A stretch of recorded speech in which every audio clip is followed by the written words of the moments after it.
Welcome back, everyone, to another session of Crituitous RP. Thank you for joining us today. Before we jump into our adventure, quick little bit of business. We'd like to welcome our new followers, new members of the family from this past week. We have Welcome Party RPG, Paul Stone 1, Low 505, Showball, Shadowen 56.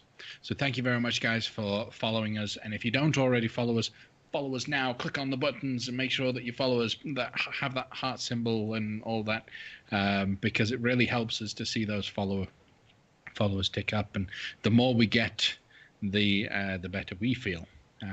So share us with your friends. You can find us on Twitter to share us. We are at Crituitous RP, and we will. I think that's everything we have for announcements so far for today. So we will jump into the adventure where we left off. Previously, our heroes had begun traveling towards the city of Omu. They have learned, or at least they believe, that the Soulmonger machine is somewhere within the city of Omu. However, getting there seemed like a long journey. To give a slight detour, they decided to head a little bit west, stop by a shipwreckage that they had seen previously, to try and get some additional supplies, maybe, or to just generally check out the wreckage. Upon arriving at the shipwreckage, they learned that it was, in fact, a Flaming Fist ship and some of Liara Portier's men. Defending most of the sailors from attacks from Giralan zombies and ghouls, we now rejoin the party immediately after the battle, as everything's kind of winding down, back at the wreck of the Star Goddess. So, what do you guys want to do?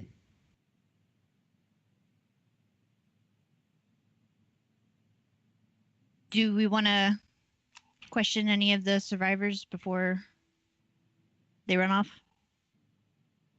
I doubt they'll be running anywhere. Looking at them like, on the deck. Before they limp off. So Shago is being very protective over these individuals. Absolutely love the wig. Averine. Fantastic. That's amazing. Well done. What are you all staring at? You act like you've never seen a beautiful woman before. Just your hair in the jungle light is catching in such a way. It's the goggles. Your hair has come loose and fallen. It's normally tidier than this. Maybe the zombies got you. I'll not take styling directions from you, Tower. What is wrong with my styling?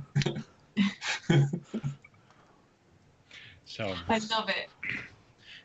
Something that's worth noting is during the week, the party began talking about, in their campfire RP, about what to do with the remains. Let's skip back a couple minutes and recap some of those things. So let's start off with the fact that Shago is stood over the weakened bodies of the captain of the ship and what remains of her crew, which is just her first mate and another member of her team.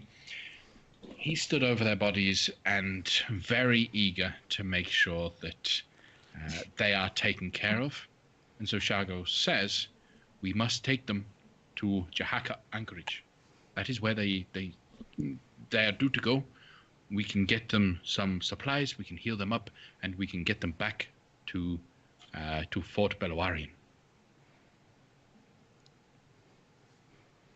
And you say we, but you know that taking days away by going further away from Omu is days that we take away from Liara. I understand. And I do not want to stop you from saving all of our friends. But as we have seen, I have become more of a liability. And I do not want to do anything to harm the Ara's chances of being kept alive. That's up for debate, that you are a liability. Ah, I will miss you. I will I miss you will very miss you. much. Before you go, please take this.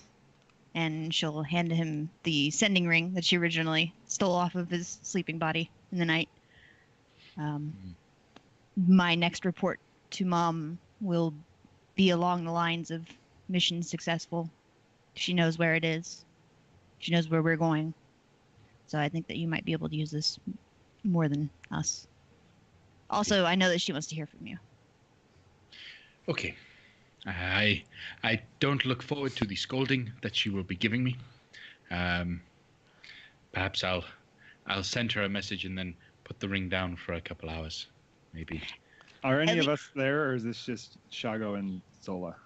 Anyone is around. I don't think he's doing anything to stop anyone from listening in. So, Being able to give a report back as we get closer to Omu and have more information would be worthwhile if we were not to return. I think it might be wise to keep the stone in our possession, but do as you will, Zola. I'm worried about him out there. Not that he won't be safe. I know he will. And he's done this before. This is his job. But it's just 3 of them, 2 heavily wounded, versus a jungle full of dead dinosaurs and worse. So I'd rather him take this, just in case. I appreciate it. I will look after it, Grigori. And don't worry, we will see each other again. Oh, I'm quite confident of that. Shago, if you're meaning to go to this Jahaka Bay, you've already heard what my expectations are of what you'll find when you get there. The folk will be the unsavory pirates who have been raising the seas around Port Zaru. How do you expect to deal with them? Are you not afraid of how they'll treat you? I am not afraid. After defeating that great beast, that is the King of Feathers, come what may, there is no running away from this kind of thing. And I believe, I really, really would like to believe that these items that were due to be taken to Jahaka Anchorage were supposed to be taken for protection payments.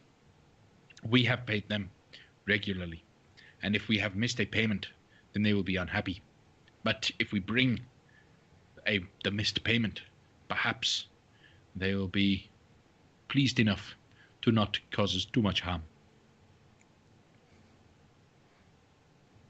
Well, remember, it is my contention that your Miss Portier is in league with the pirates, and whether or not that's true, it might be something to keep in mind.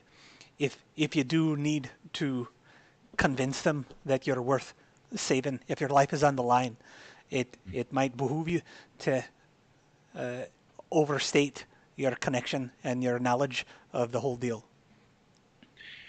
I will. If it comes to it, I will. And I've tried to barter on your behalf, but failed with Grigori.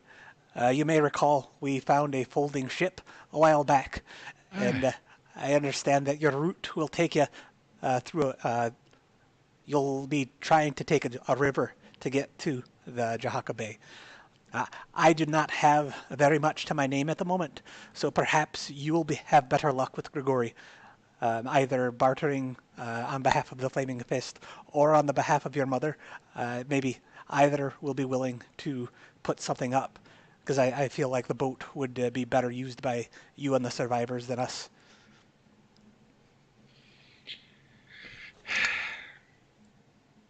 Grigori, Shago. a boat would help. If from where I believe we are right now, I plan to head along the Cobalt Mountain coast till I get to the River Tath. If I can get there, travel along the water in the water will be so much quicker than traveling along the edge of the river. I am not going to bother trying to buy such an item off of you. I simply ask, as someone who has built a relationship with my sister, would you mind, please, in honor of camaraderie and protecting my family and her family, would you mind lending me, and I will give it back or pay you back? Are you guys using me as a bartering chip? No, it's okay. No. Please, Grigori, it would help a lot. And I'm sure Zola would appreciate my being alive. Before Grigori says a single word, he's going to look over at Zola to see what her opinion to this is. Well, Shago, the thing about... She's going to look over at Grigori, kind of like, I don't know if I should be saying all these things, but I'm trying to help you. Before you get too much into that, certainly you will have a river in front of you. My question simply is, we do not quite know what is between here and Omu. It may well be that we come upon a river that we will need to travel and ford. If so, if we had a boat, that would be all the more beneficial for us in our journey towards Omu. So the question is really quite simple. While it is true you will, or you could, use a boat to travel to Jahaka, is that more important than our perhaps needing a boat to go to Omu? You make a very good point. Grigori. However, may I perhaps present this alternative thought process? How much of a benefit would a boat be to you, group of people who have someone that can swim and carry you across, have people that can fly, have people that are pretty adept at managing to cross great distances without the need of a boat? We have gotten this far already. Or how much of a benefit would it be to myself and 3 extremely exhausted individuals who will have to chop down a tree, will have to try and carve out some semblance of a raft for ourselves? He's got a point, Mafenzi. You do not need the boat. I need the boat. Oh, we do not know if we will need the boat. We know you could use the boat. We do not know if we will need the boat. And my experience with things will be such that if we do not have the boat, we will most surely one day need it. I have an idea. I do not barter or trade in promises to get something back one day. And with one very limited exception, I just do not give things away. And Grigori will take the folding boat and give it to Zola. And say, Zola, Mapenzi, what's mine is yours. And just walk away.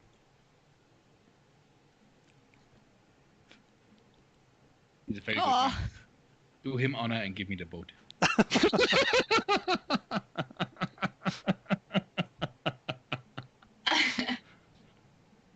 I fully expect that Grigori expected me to give the boat to Shago.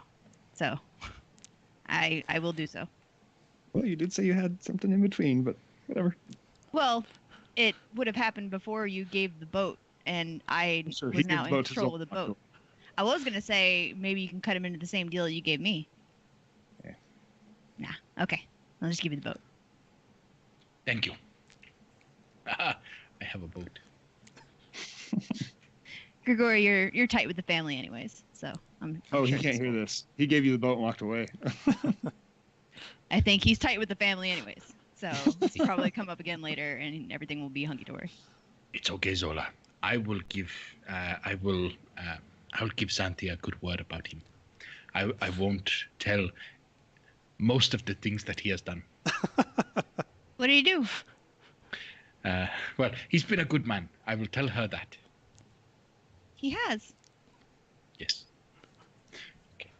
So, is there anything else that you need? Just the biggest hug of your life, Oh, and I'll go Yeah, for he- him, and I'll try to pick him up. okay. Because I was going to say he's going to do the same thing. So let's contest athletics checks. Because we're going to pick one another up. Oh, He reaches up to try and lift you up, but you just manage to get underneath him and get him up off the ground. Ah! Oh. this is so My little difficult. sister is not so little anymore. It's power of will. Yes. Okay, Very you well. take- Very You well. take care, and don't, charge into any fights that you know you can't win. or No, anything. I know you won't. I must take care of these people. Yep. We will probably. I will try and help them to safety for now. We will rest a day or so, and then continue on. Towers could walk up to the people and just go, "Do not let him take watch."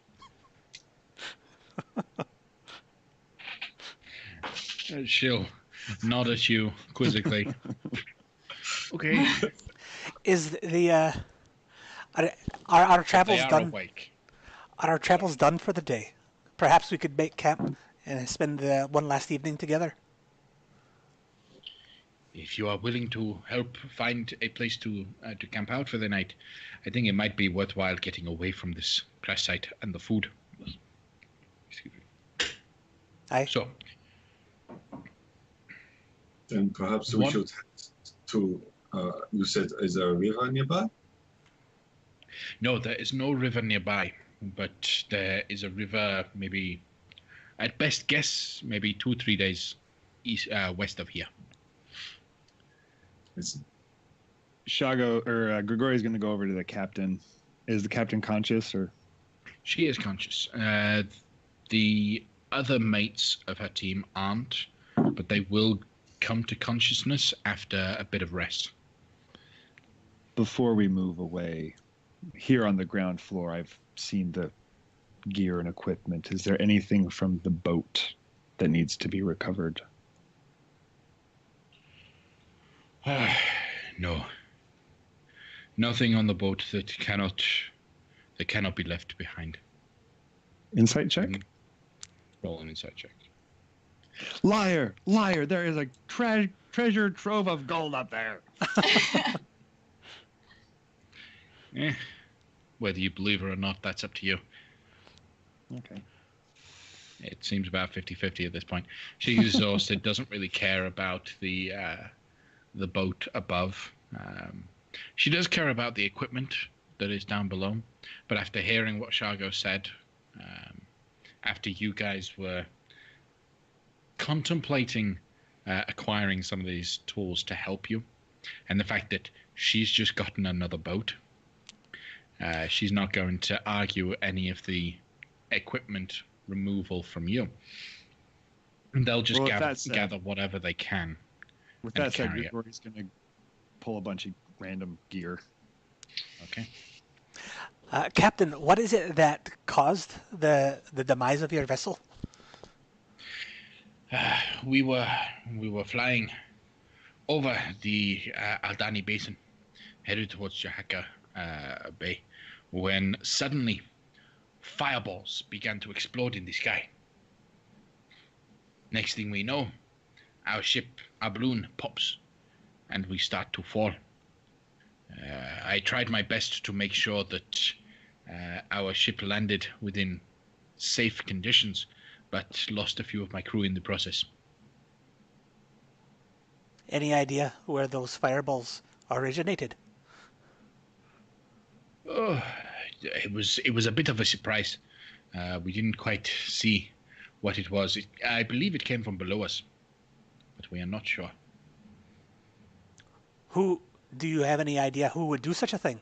Why would someone just blow a random flying ship out of the sky? Well, the Aldani Basin is all but unexplored. We don't know anything that might be down there. Do you happen to know any hundreds of people who might be able to throw fireballs up in the sky? Oh, sure, we could speculate all day. I was just wondering if you knew, if you had any enemies lurking around that we should be wary of ourselves. The jungle is filled with all manners of strange creatures that can do incredible things. It would not surprise me if some of the beasts here can do such a thing. And of course, there's though I doubt it was this. It left its mine, but there is the dragon, of course. But I doubt it came out this far. All right. Well, let's gather what we can and make a camp farther away, so that we can get you to rest and recovery. Okay. Working together, Shago, Pijo, Tower, everyone kind of putting their survival skills to the test. Everyone can really work well at gathering everything that is movable and usable off to the side, where you'll find a little bit of a cave in the side of a hill. It's just big enough to fit everyone and secure enough that you can rest for the evening. One question before we go, as Grigori's kind of hoarding gear. A healing potion is 50 gold pieces. Do I find one? Find one. Sweet. Okay, thank you.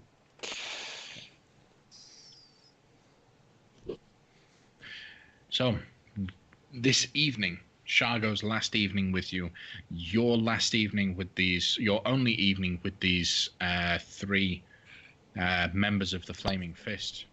Anything you guys would like to do? I want to give Shago a shot and put him up on evening watch. Well, we're in a Preferably cave. after the first watch. How big's the cave entrance? Could Carmen, in theory, block it with the tent?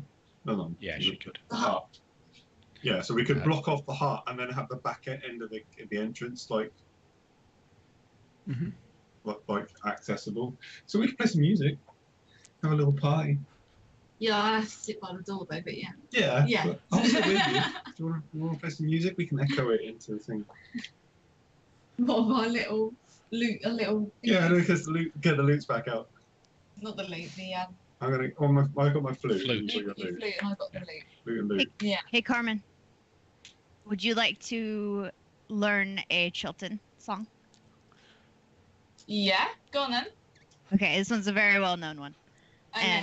And she starts singing a rendition of "In the Jungle," but instead of the lion, it's the serpent, and it's about some very large, amazing, almost godlike creature that is slumbering. We, the auntie, sleep tonight. Pretty much. We bum away. Okay. Yeah, it's fine. Fair enough. So This while is the kind they're of all party that having- goes till 3 a.m. and devolves into 99 Yeah. bottles of beer on the wall, right? We're gonna need a lot more bardic inspiration in the form of alcohol for that, but yeah. Was there plenty of alcohol on the ship? Rum! Yes! Rum! Yes, Was there rum? Not Was the there rum in the boat? Let me check if there was any sort of. Well, rum is less than 50 gold pieces. And his mundane gear. Trying to find where the rum is on the table. You get to the pirates. Sorry, the case of rum, it's all gone. It broke. It was lost overboard. Rum is gone. The rum is gone. All right. There are plenty of water skins here. In fact, filled lots of barrels of wine. A few of them, and ale, all sorts, that haven't yet cracked or broken. Some of them broke just enough that, well, we've got to use them up because the cask isn't going to survive the trip back to Jahaka Anchorage. So we got a drink. Yeah. Absolutely. Yeah. All right. Quick question, though. Just to clarify before everyone gets completely intoxicated. Where's the ring? The ring is with Averine in her I- bag. Okay. But just in her pouch, right? Correct. Okay. She and Grigori did not get along well enough for any sort of deal to put it in the bag of holding. Fair enough. So this evening, as people are having a good time, chilling, there is a point after people have had quite a few drinks that the temperature begins to slowly dip and drop and reduce. The ring feeling a little bit ignored. It slowly drops the temperature down to... Make any deals now, does it? Grigori likes extra fires in a ring around. Okay, it'll keep dropping it. And it can keep dropping it till the place gets to freezing temperature. Can it do that with the hut though? Because the the hut- we hut's can set walk- up, We can walk into the hut. so I have to and stay in the just hut, leave so I won't feel that. True, you won't feel it. You'll be Okay. fine. I'm with her actually because Averine's stuck in freezing temperatures and everyone else So is last partying week, in the hut. everybody getting cold, and I'll be like, why are you guys shivering? It's fine. It's the outside of the tent is getting a bit misty, chilly, chilly, chilly, frosted. frosty. It Are we is- drunk at this It point? is like frosted grass. I think you're drunk by now. I will say, Grigori sips. He never gets drunk. He just gets pleasantly Mellow. mellowed. Yeah? Yeah. Roll me a con save. Let's see if that's actually the case. Oh, I mean, okay, let's find out. This could be some really good wine. I mean, he might have just gotten. Let's see, just a con save. Just a Oh, con I got it. I got proficiency. Oh, yeah, you're fine. You do sip. That's right. You're good. All right. So, during the course of the night, the ship's captain and her few men that are remaining will join in the festivities. Will enjoy themselves. They're injured. They're hurt, so they're a bit slow. But slowly they do pick up a bit of energy as the drink starts to help them forget their pain. They continue on. As everyone wakes up bright and early in the morning, nothing happened. Shago went tonight doing a good job of a watch, and nothing happened. It'll be the morning when the sun rises. The temperature begins to rise again in the area.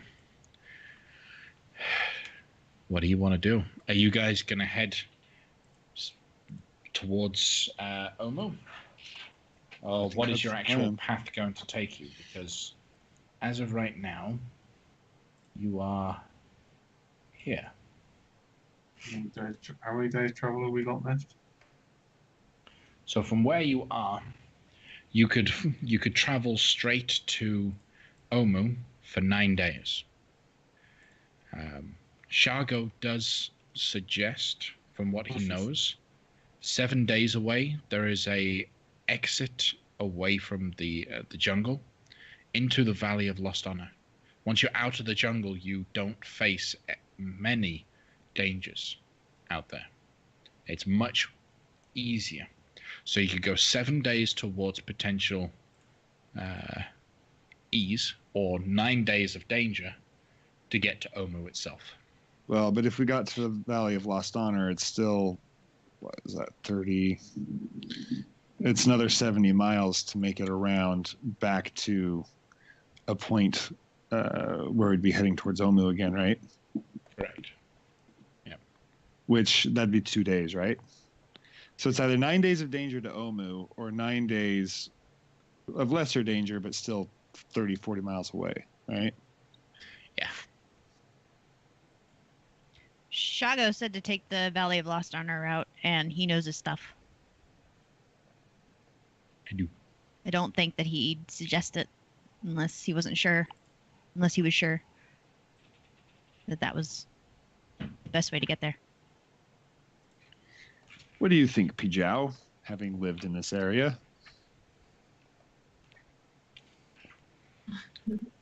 You're awfully quiet today. Anything you like. I don't really mind. That was a pretty good pajama. I think Stephen would be proud. Okay. I'm in favor of traversing the most safe course rather than the most expedient. He's I'm in probably agreement. wise. We may not wish.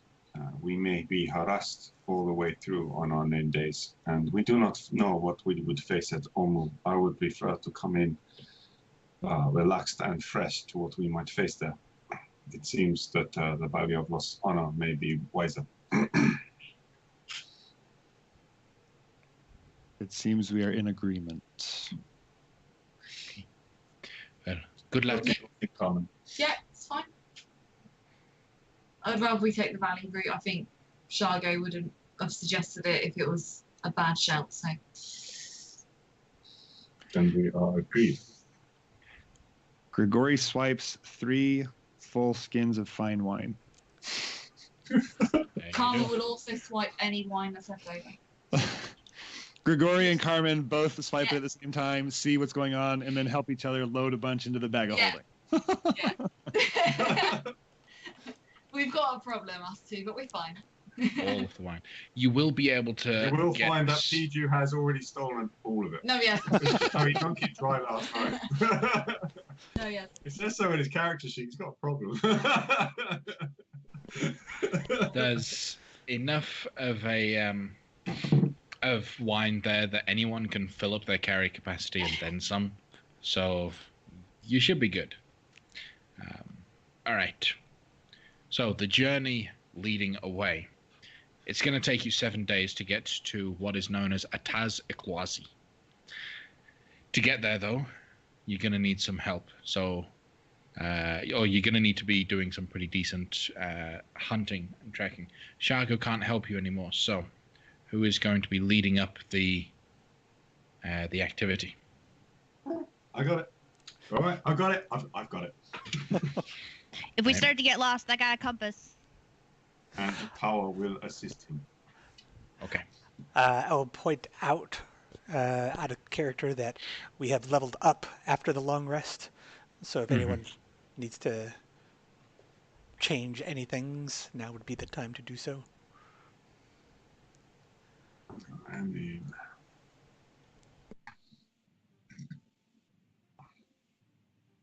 okay, do you want me to roll for survival? Yes, please. As Pijo. With advantage. All right, that is PG with advantage. Okay. 21. Pretty good. So you guys slowly start making your way closer. Right. Closer and closer towards Ataz Ikwazi. As you make your way across, the jungle is starting to change a little bit. The land is, everything has always been fairly hot in this area, and it's been a while since you've had any adverse weather, but now you see what looks like snowfall. Is this from the It ring? seems It's to start to fall, but it's not from the ring. As you then look at it, roll, I would say investigation, perception, or survival would work, nature would work, pretty much any of your major skills to figure out what this is. My major question is this snow or ash? That's what you're finding out. So, yeah, pretty much everyone except for Carmen is able to immediately recognize, even before touching it, that this is ash that's beginning to fall. It's so As you- pretty. Stick your tongue out and let it melt. Persuasion. Deception. It tastes like snow. It's not pretty. The air begins to turn a little stale. Everything feels warmer than normal, but it's not the same sort of humid, thick air that you've been used to. The air is starting to dry out the further south you're getting, the closer to the Cobalt Mountains and the Valley of Lost Honor. Everything is starting to die. The trees themselves are losing some of their wonderful color. The ground feels a little bit harder with every step. The ground begins to crunch underneath your feet with every movement you make, breaking twigs and dry leaves. It almost seems like you're shifting from summer straight to autumn in one day's move. Zola, maybe Piju, do you know why they call these mountains the Kobold Mountains? Yeah, do I know any stories about this place? You know that the Cobalt Mountains are actually the home of, or were the home of, a fairly prosperous group of albino dwarves. The forges of Hrakhama. Unfortunately, when the Red Dragon, now roll a history check to see if you remember its name. Nice. Well, yes, Nice. yes, I do. Because it had a fairly memorable name. It was Cinderlore, or more commonly known as Tinder. So when Tinder arrived, the dwarves were thrown out of their ancestral home when a whole horde of kobolds took it over. And now the mountains are home to a whole load of kobolds, with the base of Tinder's horde being beneath those mountains. So I'll explain that story, but I'll embellish some bits and exaggerate some parts. Like Tinder was this massive dragon, the likes of which you have never seen. He'd put that other guy to shame that we know about over in Shilku. And his legion was abnormally intelligent and uniformed, and they kicked the crap out of the dwarves and scorched the earth, and now nothing can grow here. It's like salted. And they say to this day the kobolds roam around. Is it usual to have so many red dragons in close proximity to each other? I thought they were quite territorial. Some could almost say that they might be the same. But that's not the way that this story goes. It's not the way the story goes, but no, you can't all caps. Scuba Goomba, no. Right. So, everything is starting to turn a little bit more into ash. While you're making your way, however, are there any sort of... You're without Shago, so does that change some of the things that you guys are doing in terms of your marching, the ways in which... I know now Pijo and Tower, they've always been kind of leading the search and helping him with his survival checks to find the way, but are there any other things that might be changing about the way that you leave and work together now? I don't think so. All right, fair enough. Then one day, while you guys are making your way through, Tower and Zola, and does anyone else have a passive perception over 14? 16 for PG. Piju. Okay. So Tower, Piju, and Zola, you guys notice shifting motion in the trees around you. A few leaves break off without due course as something moves within the trees. I silently raise a hand to sort of go to the back of the party to stop, and then sort of like crouch, and then see if we can focus in on what's coming. Okay. So, position yourselves as you would for battle when something is coming, and then perception checks to see if you can figure out what. So you we talk about the crouch higher hide? perception. Does anyone with a higher passive perception have to say anything? Because otherwise, Grigori just doesn't know. Oh no, I whisper. I think we just stepped foot into an ambush. When Tower stops everyone, it seems like, okay, Tower's seen something. Right? Am I seeing something in one direction, or are we seeing something all around us? You're seeing a few shadows move. If you roll a decent enough perception, you can get a good view of everything that might be around you. So Carmen can see. Pseudo Dragon unfortunately doesn't. Tower, you do notice, and Zola, you notice that there's not one shadow moving in the trees, not two, but 8. 8 huge creatures, winged beasts. Grigori casts invisibility on himself and Zola. Twins it. Grigori doesn't see a thing. Okay. So that's the question. So someone needs to tell Grigori. All right. Well, His persuasion roll of 6. Putting up the hand to say persuasion. like I've seen something is like there's something. But Yeah. But Grigori doesn't know what. So at this point, though some of you might need to let Grigori know. I think they're pteranodons.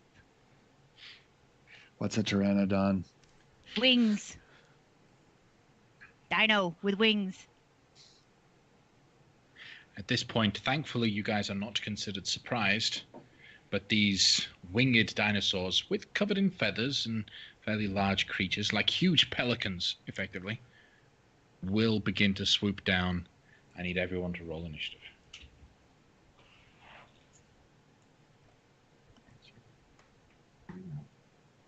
We need some battle music.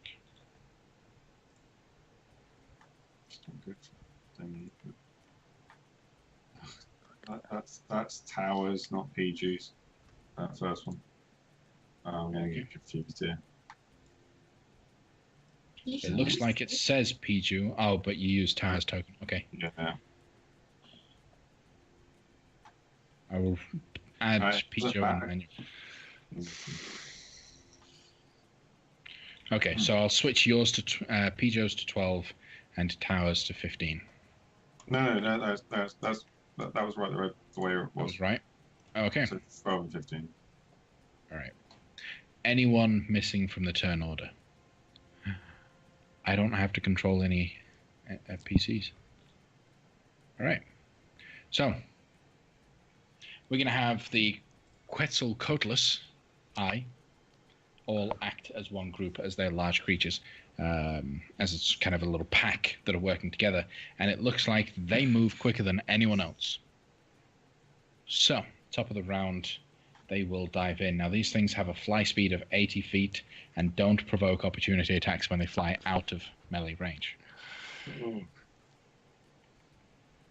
So, first things first is a dive attack straight at Carmen.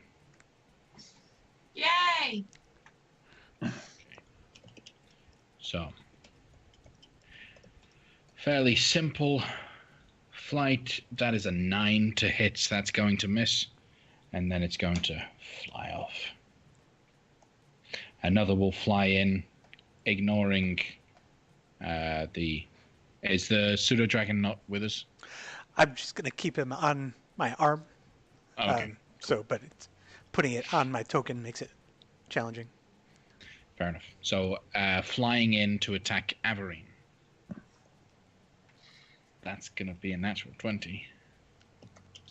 I will use my luck and make him re-roll it. Okay. All right. Roll a d20.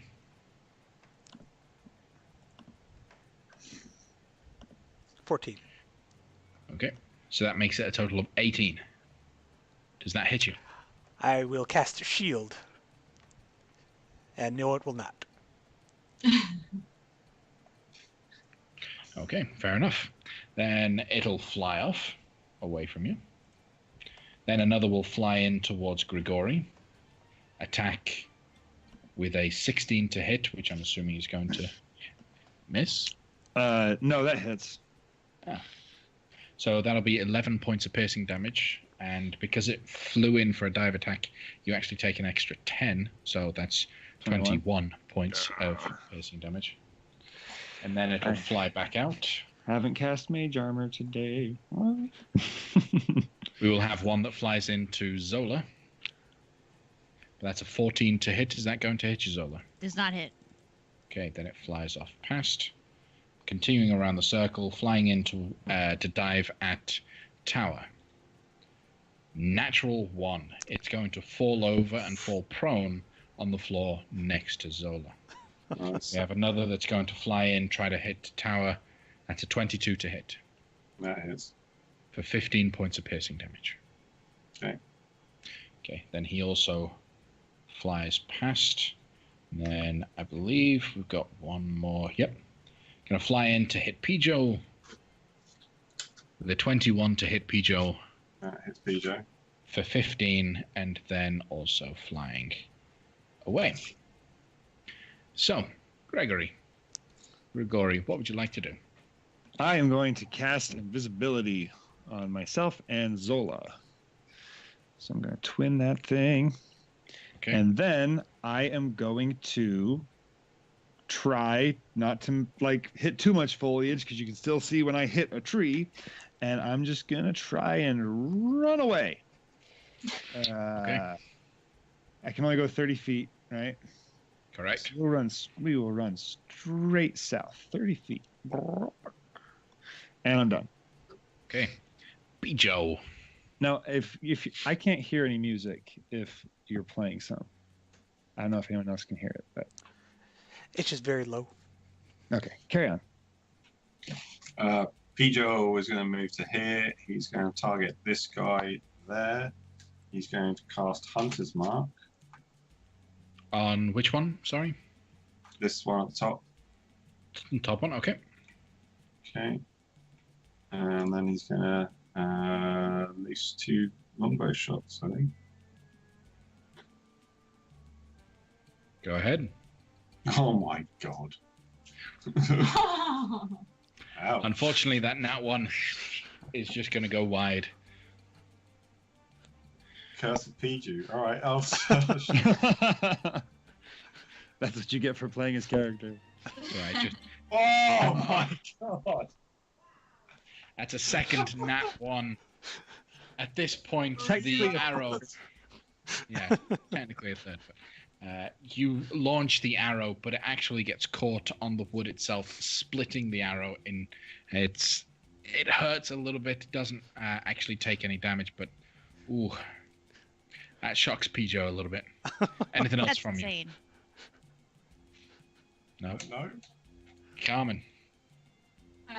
Carmen is so this one by Zola is on the ground. It is. It is prone. Lovely. So I'm going to run in. Okay. And attack him with my sword. Okay, you have advantage on the attack as it is distracted. Cool. And with that, I'm then going to add my defensive flourish as well. Okay. And yeah. And I also get an extra 2 bonus points for a dueling fighting style. And is that not already added to your attacks? I believe it is. I haven't manually added it, so unless it needs adding. Yeah. Is it added already? No, it's not. It's not added. No. Yes, it is, because the damage that you rolled is 1d8 plus 4 plus 2. So it's 1d8 plus your dex Oh, mod okay. plus Alright, yeah, cool. Okay. 2. Yeah, okay. Okay. Anything else from you, Carmen? And then I'm going to take my second attack. Go ahead.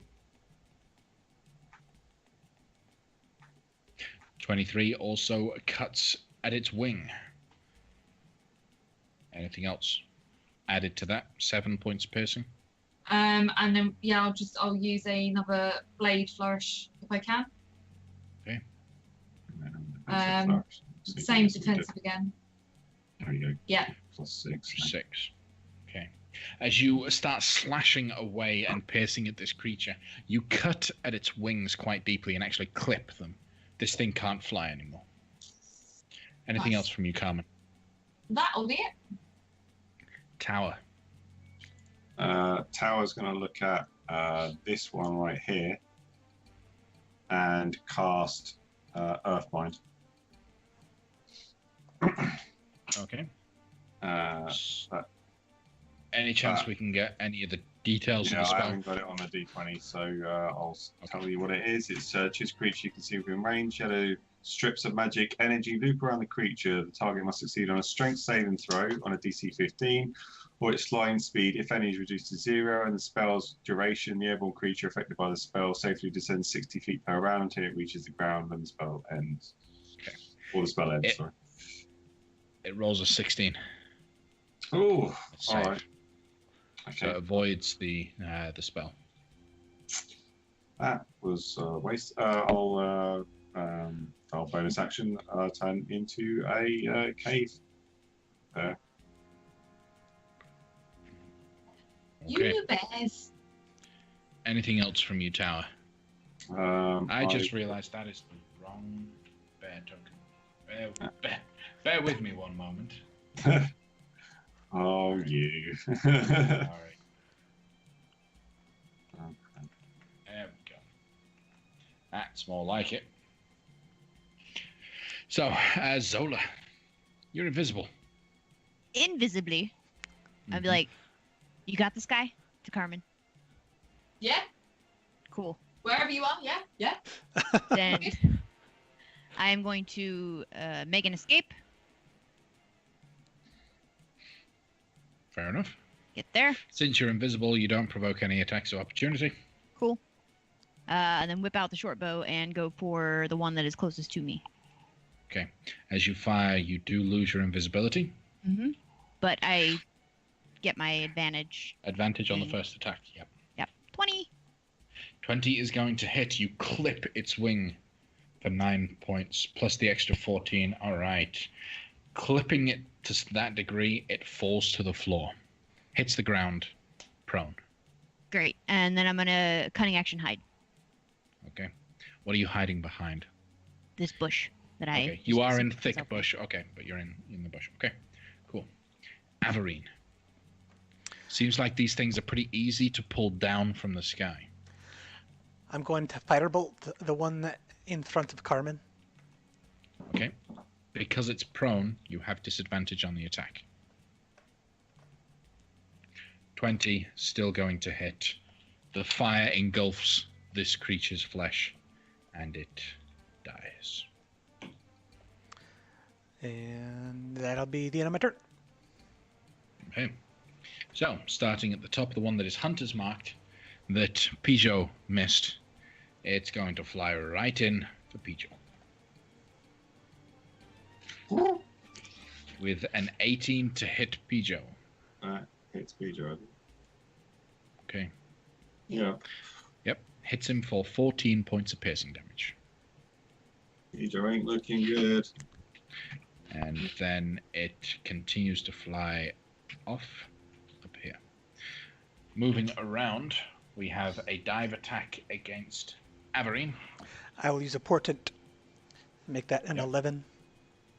That's better than what it rolls. That's a total of 15 Miss. on the attack. Misses. Okay. Then it'll fly off a little bit. Another move in to hit Averine. Use another portent. I'll use Yeah. a 1. Okay, so that's going to miss. Goes up. We have one that'll fly in towards Carmen. And a 14 to hit Carmen. Nope. Alright, these guys are struggling. One will fly back a little. No, it's on the floor actually. So it'll stand up, approach Zola, and try to bite at Zola. I'm assuming an 11 is going to miss Zola, though. She's away from the computer, but I think it misses. Correct. At which point it is going to fly off. As it's flying away, it still doesn't provoke attacks of opportunity. We have one that will move in to attack Zola again. Dive attack, that's also going to miss. And then one last one. Wow, these aren't doing so well. Fly in to hit the cave bear. 19 to hit the cave bear. Yeah, everything's going to hit the cave bear. Right. As he flies out and away from you, that's 23 points of piercing damage. Cave bear. All right, and then that is all of them done. Grigori, what are you doing? I am going to run and dash to get 60 feet away. That's going to be, we're just going to go at an angle and get, I think that gets me almost off, no, it doesn't get me off the map per se. It gets me over to, yep, right there. And I'm done. Okay. FYI, if you need more map, I can make more map. Just, No, just I just saying. got to get far enough away.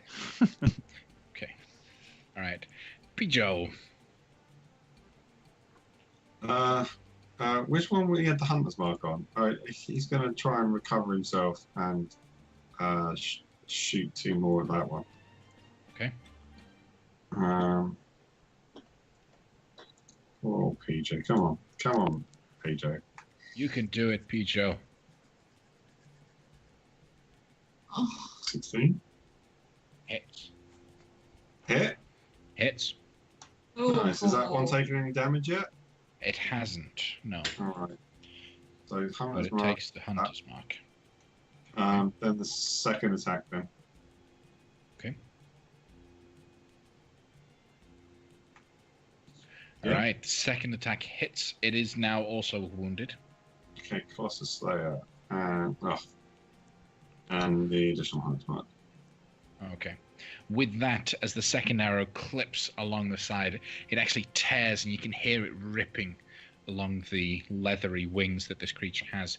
It falls to the floor next to Tower Cool. in bear form. Anything else from Pijo? Yeah, he's going to make some movement. What's his flying? 50. I believe it's 50 foot. Alright, so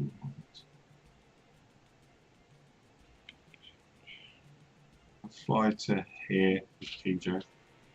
And if I understand correctly, Pijo hasn't yet used a bonus action, so he could use one now to move his hunter's mark to another creature. It's not dead, is it? Oh, no. Yeah, no, it's true. It's not dead. Fair enough. Sorry. But yeah. All right. Carmen. Carmen is going to. I'm guessing Carmen cannot reach the other ones that are still in the sky. Yeah, they're too high. Correct. Unless you've got a ranged attack, you can't get them down. But those that are already knocked down, which I'll indicate the ones that are on the floor. Right now, it's just that one. Okay, in that case, I will run over and attack that one with my sword. Okay. Ooh. That'll certainly do it. 27, natural 20. You slice through it. This is your kill. How do you kill it? I'll just very politely, cleanly take its head off. Politely approach it. Yeah. And just Sorry. slide the blade through the neck, through the loose skin, and it just cuts clean through the neck. All right. Yeah. Anything else from you, Carmen? There's none. The others are on the floor. No more on the floor right now. Okay, then that's it for me then. If I'm not mistaken, this one is also on the ground. He flew away from you. No, you said that I You had attacked. done so much damage that I winged him, and then he fell. That was a different one. That was this one. He dropped and then flew off. Oh, okay. Okay. Yeah. All right. So you didn't quite do enough to remove his ability to fly, But you Okay. did do enough to knock him out of the sky. Anything else, Carmen? So Carmen will then just use the rest of her movement just to kind of move back more central to the fight. That's all. Okay. Zola, what would you like to do? I am going to try to cover Piju and go for the guy that's furthest away to my right. Did Tower drop out of the turn order? Oh, Probably when I corrected his token. What was your initiative? 15? 12. 12. Okay. Have we missed you at all? No, it should be my turn now. Okay, so sorry, Zola. Tower, what would you do? Not that I can do much. I'm going to move under this one. I'm going to bonus action rage. Okay. And do you want me to roll my d20? Yeah, go ahead.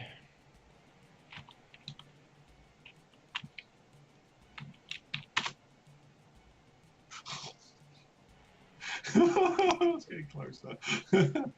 Not quite the nat one. All right. No. All right. Okay. And then I'm going to hold my action and jump up and down like a little pup that can't reach his ball. I'm going to hold my action and wait for this thing to fall so I can attack it. Okay. So you're gonna ready an action to attack it if it falls and lands next to you. Okay. Yeah. Then Zola, you're attacking the one that flew away from you. Can I refrain that? Can I hold my Yeah. action for anything that comes into range so I can attack it? Anything? Well, any one of those creatures that comes into my Okay. range. Any hostile creature. Yes, if you want to be that specific. That's not Grigori. Okay. All right. Just But clarify. it could be a hostile creature, so we can count it if you like. All right. Sorry, Zola. Go ahead. all right. I am hidden, I think. You did hide behind a bush, and you are well hidden. Yes. Oh no, Are you able to do anything to that 10? I don't think so. Nope, Okay. sure not. With your position alerted, what are you doing? I can't get to him. Wait, I could try. Yeah, let's do this. I'm going to run and use a cunning action to dash in order to get to Piju and kind of barricade him from any oncoming attacks. Okay. Averine. I'll firebolt the fella who's flying just out of reach of my bear friend. Okay. 19 is going to hit. 13 points of fire damage. Hurts the creature, but doesn't quite do enough to pull it down to the ground. It's close. Concern it. And I'll finish. All right. The one above the cave bear will circle around a little bit and then dive down to attack the cave bear, which the cave bear is now readying an action to attack. So the cave bear goes first. Yay!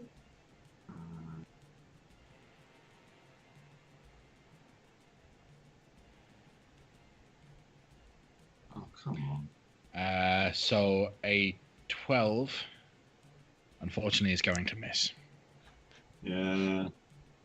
The Quetzalcoatlus is going to attack you with a 21 to hit. Yeah. For 19 points of piercing damage. Half. And then, oh yeah, raging, so half down to 9, and then it will fly a little ways off. The one above is going to fly down towards you. Mm-hmm. Similar thing, but that's a 13 to hit. Does that still hit? Yep. Okay, that is 22 points of piercing damage. Yeah, all right. Halved down to 11, sorry. All right, that's going to knock me out. It won't knock you out, it'll just No, knock you. It's going to knock me out of that shape. Okay. And I'll take one over. Flies away. We have one that will fly down to attack Averine. That is a 15 to hit. Miss. Okay. And then off. What else have we got? We have the one that Zola had attacked earlier, It's turning around, coming in for an attack, flying down straight to Zola. That's a 17 to hit you. That'll hit. Okay, 23 points of piercing damage. Can I uncanny dodge that? You can uncanny dodge. Yep. Okay. So half the 23 down to 11. Okay. What else do we have? One up top that will fly to below. Sorry, that will fly down to Zola, but that's a 10 to hit. So that's going to miss. Then it flies off. I think I got one more that will fly in down to Carmen. That's a natural one, so it's actually going to hit the ground, flip over, and land on the floor. Just about there. All right, Grigori. These guys are so annoying because it's like, oh, there's 3 of them within 20 feet of each other, and then they fly away.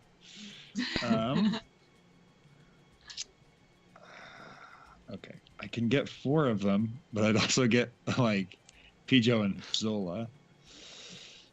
Wonder maybe I can go do one where I only hit Averine. That'd be okay.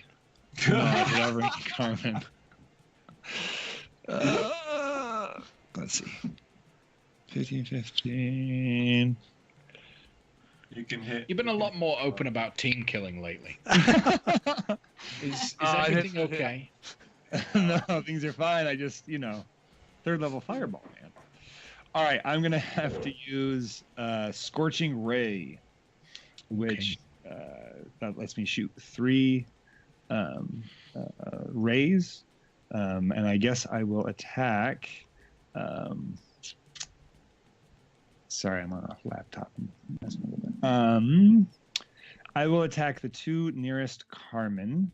Okay, there are 2 near Carmen. One is in the air, one is prone. The one that's prone, you'll have disadvantage on. I'll leave the one that's prone, just prone then. Okay. I'll attack the one flying near Carmen, and then the 2 above Pijo.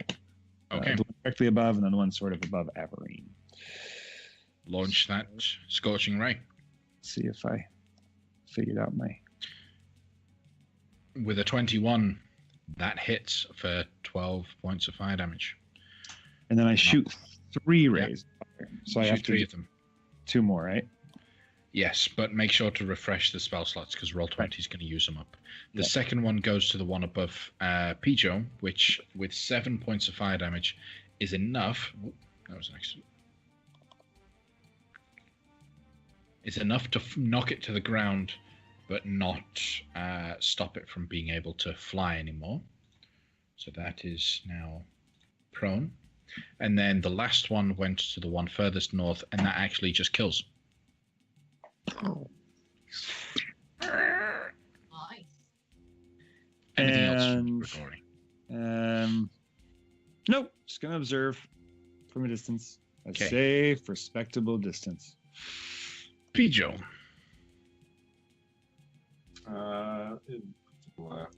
If it's prone, does it get attacks of advantage? Attacks of opportunity? Is that A creature would get disadvantage.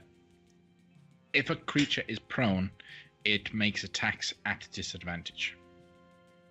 okay? So, if Pijo was in its melee range, which I think Pijo is actually flying, isn't he? Yeah, Or he's is he probably, on the ground? he's probably about 10 feet off the ground. 5, Okay. 10 feet. At which point, he's not going to provoke any attacks of opportunity if he moves. Okay. So is this one flying away?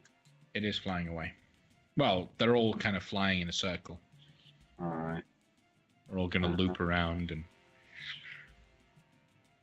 The hunter's mark has moved, so I'm going to shoot at this one and move the hunter's mark onto that one. Okay. I'll ignore the one that's on the floor because I'm sure Zola's got that one. Carmen, probably. Or no, Yeah. the one behind me I'm referring to. Oh, Where's- right. Yeah, sorry. She can't. 13. So I'm trying to do. She keeps disappearing. All right, so I'll make 2 attacks with that one. That's not good. Come on. 17 is going to hit this creature. 13 points of damage is enough to drop it down far enough that you actually break its wing. That creature falls prone and cannot fly anymore. So that was Hunter's Mark. Was it already damaged? It was already damaged. All right, so that was a Colossus Slayer on top of that for that one. All right. With the additional Colossus Slayer, that creature actually dies. Hey, welcome, Purple Cake. Good to see you. Right. Okay. Then I'll focus on that one then. That's the second shot.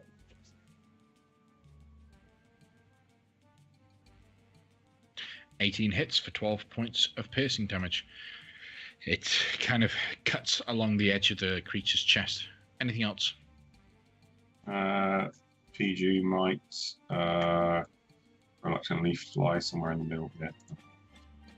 Okay. Carmen. Hello. Right. I'm going to just turn around from where I was and go, oh, hello. Pull out my sword and carry on. Because he's right there. Ta-da! And then I'm going to whack a defensive flourish on that as well. Yep, because that will hit 15 points of damage. Okay. 14. Anything else from you? And take another hit. That will finish this one off. Lovely. Working well together, knocking them down, killing those that have fallen. Anything else from you, Carmen? Nope, that'll be it. Tower. Tower is going to attempt to throw a javelin at this one. Okay. So this did not go well for. What the hell's that? It did not go well for That him was last time. Heat metal, so Yeah, don't ignore that. don't ignore it. Okay. I don't have the javelin. All right, so let me just roll a d20 and add 7. Okay.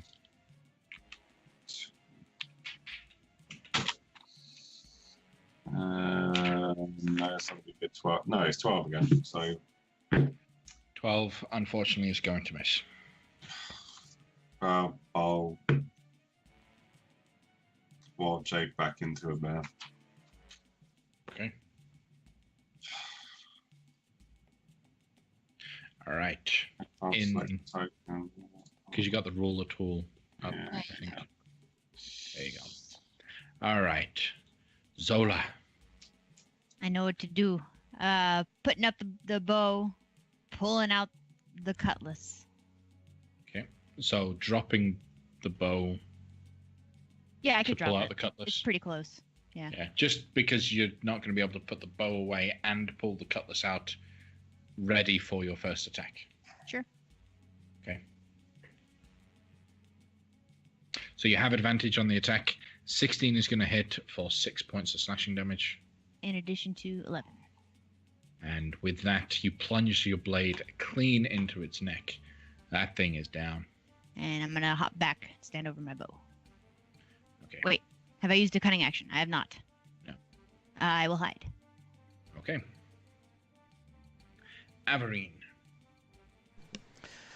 I'll fire a shot at that crater off to the west. Okay. That hits. That will knock it down. It is prone and injured, as it takes 15 points of fire damage. Anything else from you? That's it. All right. Well, that one, unable to fly. Its movement speed is only 10 foot. It's wounded badly, so it's just going to kind of hobble away, just trying to get away from these predators. We do have one that's still capable of flying, and so doesn't have a passive perception high enough to be able to aim for Zola. It's going to fly in to get Pijo. Why did you tell me that? Why are you just teasing me? What's going on? No. 18 to hit Pijo. Spot him on the face. I think an 18 is going to hit Pijo. Yeah. Right? Okay. He's got a 17. Yeah, sorry. Yeah, that's all right. Pijo takes 24 points of piercing damage. Peter's down. Then, in which case, as the bite comes in, knocks him unconscious, kind of slips into the nice big pouch that this creature has underneath its lower jaw, and it begins to pick its prey up, up, and away. Steven, Pijo died while you were gone. No. You need to make a new character. We're so sorry. Grigori. Is he now gone? He's not dead. He's not dead. Not yet. He's just unconscious. Oh, I'm happy with that. I'm gonna. And in the air. So Yeah. full damage and Birds aren't supposed to have fall damage. I am going to. there's only one alive. No, there's two alive. The other is badly injured and struggling to move. All right, I'm gonna Scorching Ray again, and I'm gonna shoot at the first one first. Okay. The one that has Grigori in his mouth. The first one. That's not clear.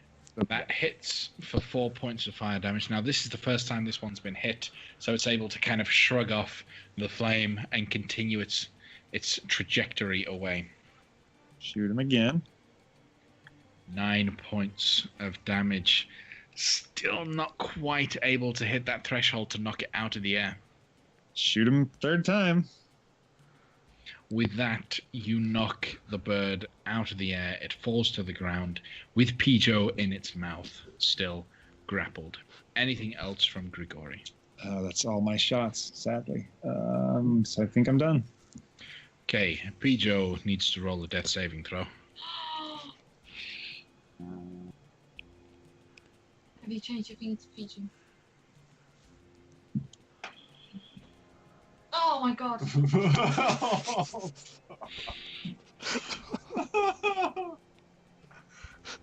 Okay. Carmen.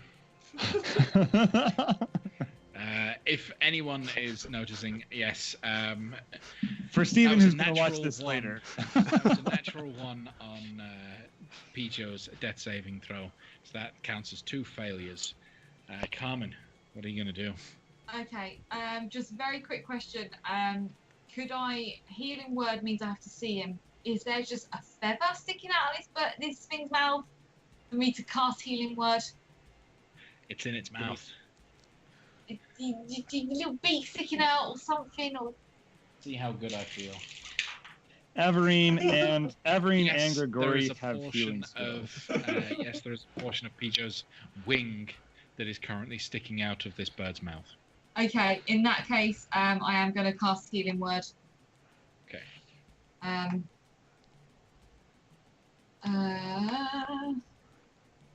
Oh, what level is that? You can do whatever level you like. Level 3 will give it more.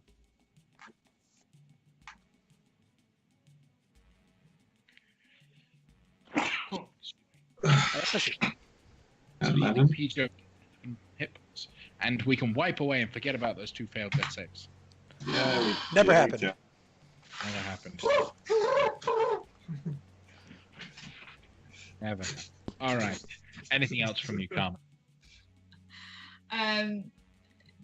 She's just going to move a bit closer, so then I can't take another attack, can I? Because I've already done my go spell. so So that's yeah, I'll just move. I'll just come stand next to Avery.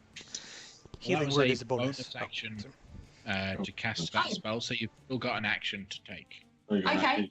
Okay. In that case, this one's on the floor because he just had PG. So I'm going to do a revenge swipe then.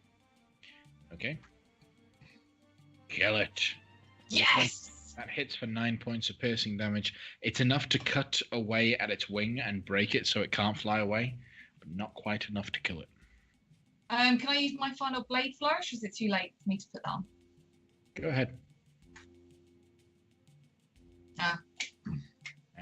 Not quite enough to kill. All right. Tower. Tower's out for blood. Tower's going up to that one. Gonna make a swipe. Come on, finally, do something right. You have advantage.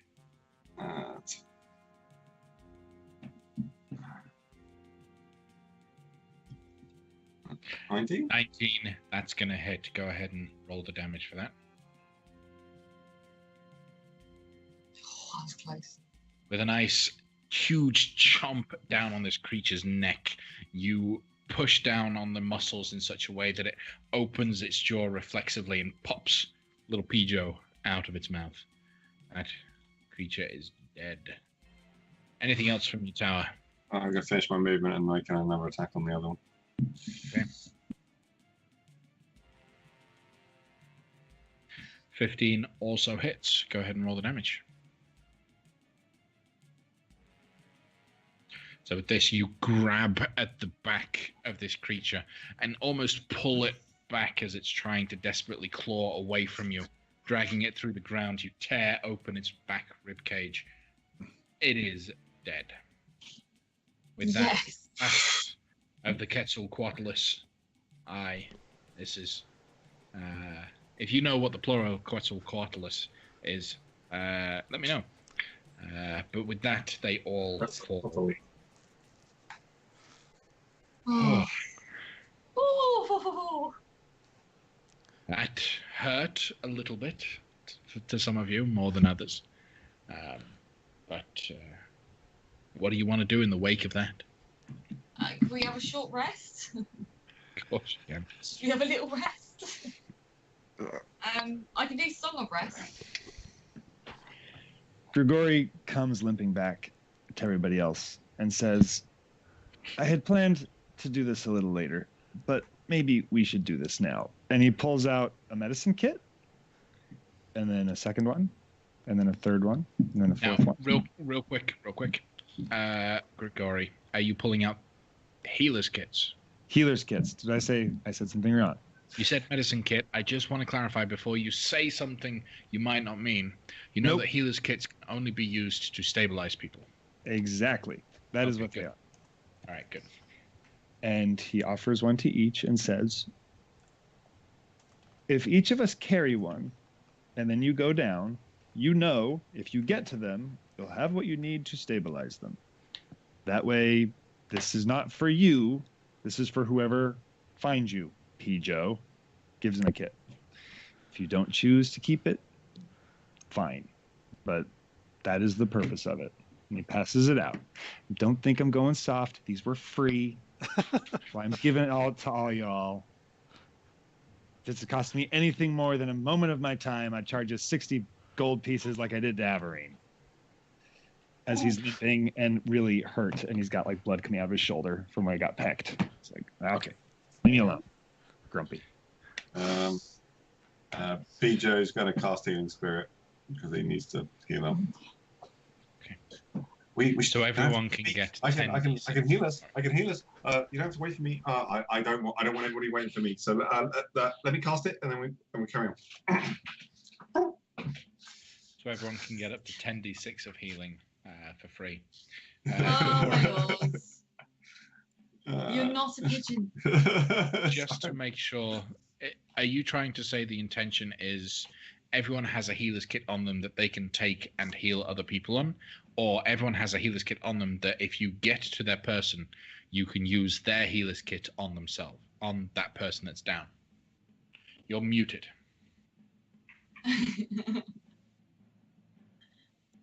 Everybody has a healer's kit, and the idea is it's just on your belt, on your pouch. That way, if I go down, you don't have to go through your bag or whatever else. If you get to the person, there it is on their body. You pull it out immediately. You have it. Mechanically, it doesn't make much of a difference, but the idea is, look, this isn't for you. Certainly, you could use it if you need to, but the idea is everyone knows where a kit is. So no matter what happens, if someone goes down, anybody could take care of them. Because if I get to your dead body, you have on you what I need to stabilize you.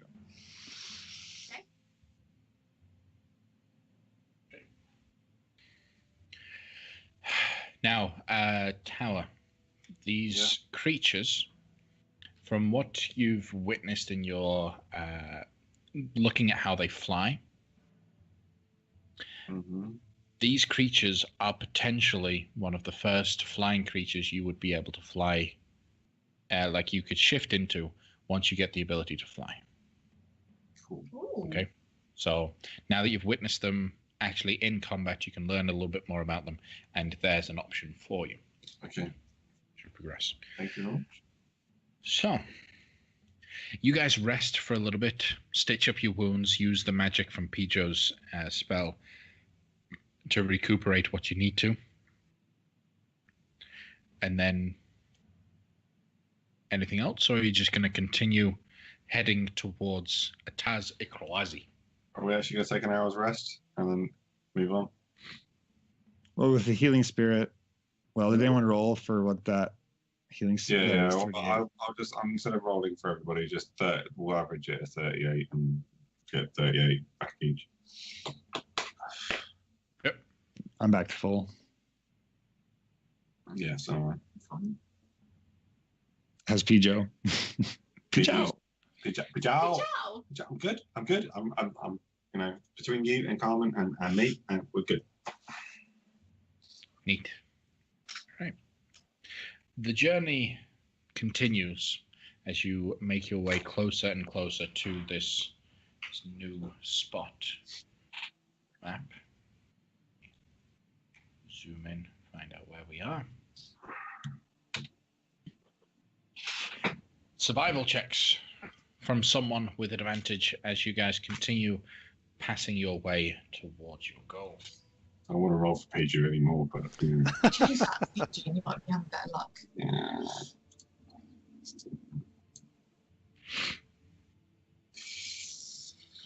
It's not too bad. 20, you did well. So you continue making your way. Another 3 days pass before you get to the edge of this. The jungle seeming tough, but finally beginning to break. At this point, once you reach the edge of the forest here, the trees are completely just leafless, grey, ash covered. Not a single semblance of the jungle that you once knew. Everything looks dead and broken. Before you, you see 2 enormous statues of Uptao, like the statues you've seen before. And as the same thing, as you step towards it, you feel that wave of energy, that arcane notion. But these statues are stood in such a way that they have swords drawn at each other, crossed in an archway. The forest of broken trees kind of leads up to that point, and it almost creates an exit, a gateway out of the jungle forest into the Valley of Lost Honor, made out of these 2 Uptao statues. What do you guys do as you approach this? I would like to approach with caution, make sure there's nothing around that's dangerous, but then I'll do like you've seen Shago do twice before and get there and hunker down and start reflection. Okay. Roll a perception check. Yeah. During the couple of days, could I have before roll it back a little bit? Can I have taken speak with plants one day and actually talk to one of the plants? Absolutely. To ask what him kind of plant would you pick? One of the trees. Okay. Here comes my best tree bird impression. Just to confirm with it, what exactly is killing it and why it's dying, something in the earth. Is that, do you cast 30? You have the ability to communicate with you via your commands.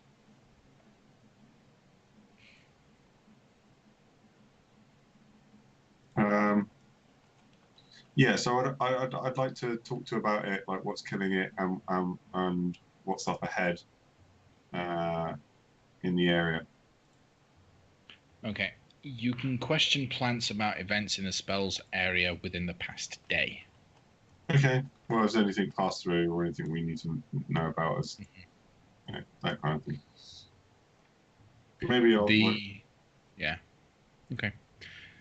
So the tree responds slowly, more in the way that it shifts itself and stretches. To everyone else, it just sounds like the creaking of wood as its shifting and breaking in the wind. But to you, you understand somehow that the tree is responding to your question. The dragon. Its lair. Breaking my home.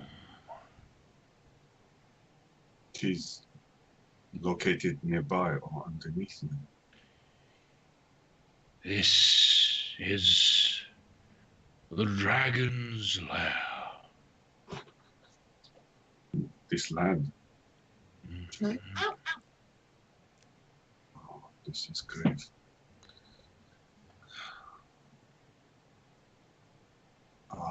Are there other... This creature has minions. Have they been in this area in the last day? Fire newts are popular.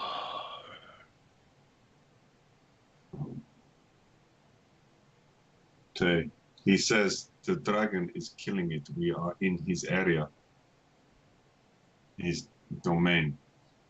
There are fire newts. Is there anything else you wish me to ask it?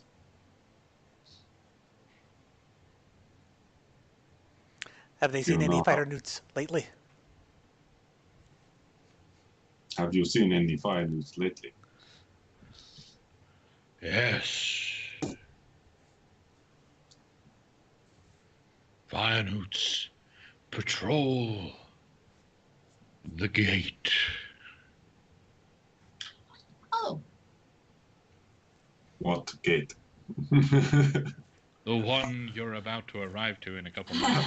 I get that, mate. I'm playing retroactively. At that point, the tree just simply understands it to be the gate. That's even more than the tree would really understand. Okay. okay. I thank you, tree. Thank you, tree. Get well soon. You too. All right. So you now know that fire newts are popular in the area. Now, Okay. fire newts. Does anyone actually know what a fire newt is? Tower might possibly. He knows about the other elemental planes. He's travelled them a little bit, so he might know what the fire newt is. So Then roll a history check or nature, or even survival. I'll take survival. And I'll take Tower's sheet rather than Egypt's.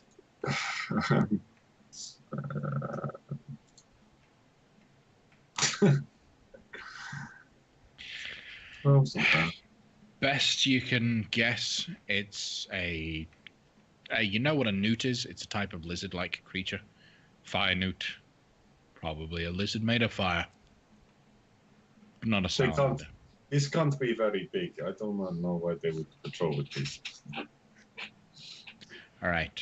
With that, as you guys get to the gate of Uptau, the gate to the Valley of Lost Honor, and you now know that fire newts may be prevalent, does that change anything that you had been doing?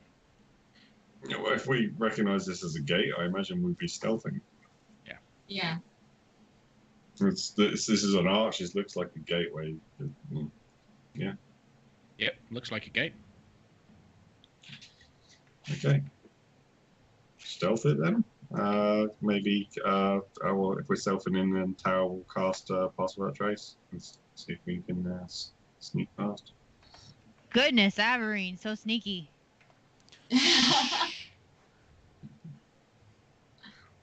Nice. So, Double 20. all right. So you guys begin making your way Oh. closer to this thing. At least with your Pass Without Trace, that's actually a 16. I know, but I'm. Yeah, but you'll be alright. How many natural ones am I going to roll tonight? You just Uh, deal with it. All of them. All the natural ones. But if you're rolling them, we don't. Yeah, 19 PG. So, as you guys kind of slowly move up, Zola, you can still take a moment in front of the thing, because even with your perception check that you rolled, because I believe that 19 that you rolled, no, 13, sorry. But your passive is 19.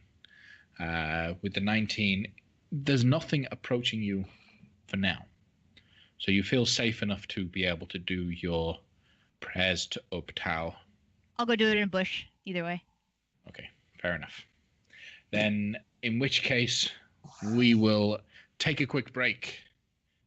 During the break, you will see in a moment on your screens today's Who's That Monster? It should be on your screen pretty soon. When you have an idea of what creature that monster is, type it in the chat, and we'll tell you who got it correct and who might have won at the end of the break. So see you all in 15 minutes. Okay? Bye. Welcome back, everyone, after the break.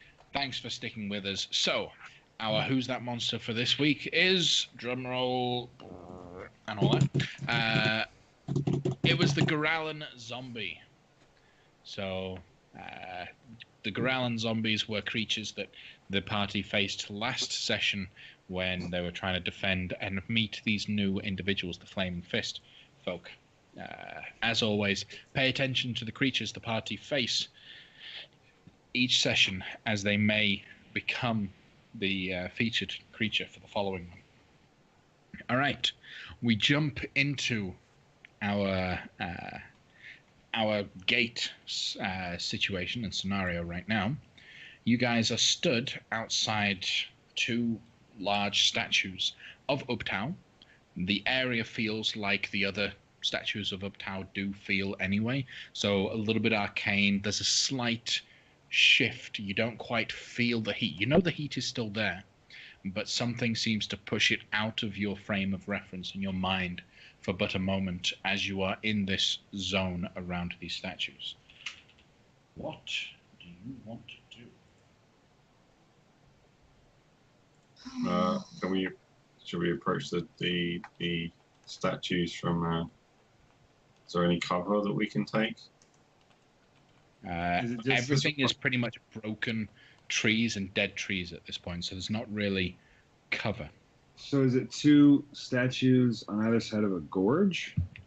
There is a tree line, so you can go around them, but the edge of the trees kind of just stop at these statues. And then beyond that is the Valley of Lost Honor.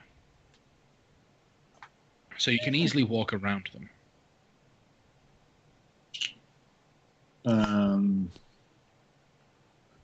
Zola, Piju, do you know why they call it the Valley of Lost Honor?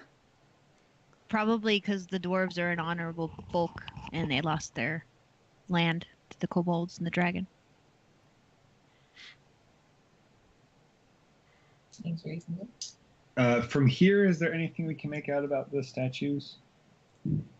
Just like the other statues, they seem to have those intricate carvings along the base, but nothing more, other than the fact that this time there are two of these statues, not the one initially. And these two statues are stood, each with a weapon drawn, facing off with each other, raised in a parrying stance, more or less. So they do have the intricate stuff on the bottom, like the is there a point that looks like a start point or an end point or something like that? Not from back here. Everything from this distance, the detail is a little too fine. I will cast invisibility on myself and walk up to, without touching it, just observe more closely the pattern on it. Can I join him while stealthing kind of along the ridges to stay in the shadows? Yes, roll a stealth check. Do you want to be invisible too, or just checking it out? Can PG cast find traps? He can do. I wouldn't consider these traps per se, so no traps that he can see. With your stealth, you begin making your way up along the line. Now, Grigori, do you speak Omuan? Nope. I've seen it though. So if Or Chultan? Do you understand ancient Chultan? No way. Okay. Do you So I happen to have a believe- member I of the think- party that does? Zola. Zola, will you come look at this, please? Sure, dear. I think this is your expertise. Do a spin move and then huh. Roll a perception check. Okay. Thankfully, that's high enough to know where Grigori was standing invisibly, that you didn't end up roundhouse kicking him as you jumped around. But landing in place, you can see that just like the other statues of Omu, these have that intricate maze-like pattern. However, the very ridge of this, the base of this statue, the edge is carved into it a Chultan phrase. It is then also repeated in Omuan. Do you speak either of those languages? I speak both. Ah, perfect. So you understand them both to know that they repeat what they're saying. Simply put, Ubtao honors those with honor. Says Ubtao honors those with honor. As you read it out loud, the space between the two statues seems to shimmer and shift. A fairly large reptilian-like creature begins to step out of this rift into the area around you. It steps forward. Visibly, it is a fire newt on giant strider steed. As it hobbles through here, it pulls off a gauntlet of this tiny little creature. It is a tiny creature riding a bird, effectively, a little reptile, a chicken, more or less. But the little newt is in heavy armor. It steps forward, pulls off its gauntlet, and throws it to the ground at your feet. Soon after, he is joined by companions at Zola's, since she spoke the words. I am stealthed. Does he still see me? You spoke after rolling a stealth check. You left stealth for a moment. All right. So, and he's joined by 3 others who all pull out their gloves, throw them on the ground. Any warrior would know and understand this is a challenge. Shall I help you surreptitiously or directly? If you're gonna help surreptitiously, because these guys, the whole challenge is about honor. Right. That's why I wonder if stabbing them in the back while I'm invisible. No, that's a problem. that's bad. Zola, the thing dear. is that this is already dishonorable since none of us have mounts. As you wish. Zola, All right. But- At which and- point, if that's what you say, Grigori will fire pick up. newts all get off their mounts. Cool. All right. Very good. All right. So it's gonna Grigori be goes visible. Okay. gonna need 3 more. Who's up? There are for- only 4 of them. Oh, yeah, you're asking for 3 other members of the party. I'm happy to help. I'll step forward if you need me Tao to. step forward. Okay. Then we have our challengers. So Let's- Grigori and Pijo step back. The Oh, I mounts thought seem Grigori. to Okay. disappear. As it appears, Averine, Carmen, Tower have stepped up to aid Zola in the challenge. I'm gonna be like this to them. Like, wait. We have to all get into the appropriate positions. Just head on. I'll go over here. Please tell me it's a trivia contest. No, this is an outright duel. Look at the statues. It's a duel. So pick one, and that's yours. Grigori will go and stand by the mounts and observe. Does it feel like does it feel like we only have to fight one, or we've got honor as a team? That's up to you to decide what you believe honor to be. It looks like 4 of these stepped out, and you can't really tell whether or not they're acting as a team or individually. I'll address the one in front of me. Hello, Mr. Newt. Do you speak my language? It bows before you, shifting the little bits of armor that it's wearing as it does so, and then stands up. I'll repeat in primordial.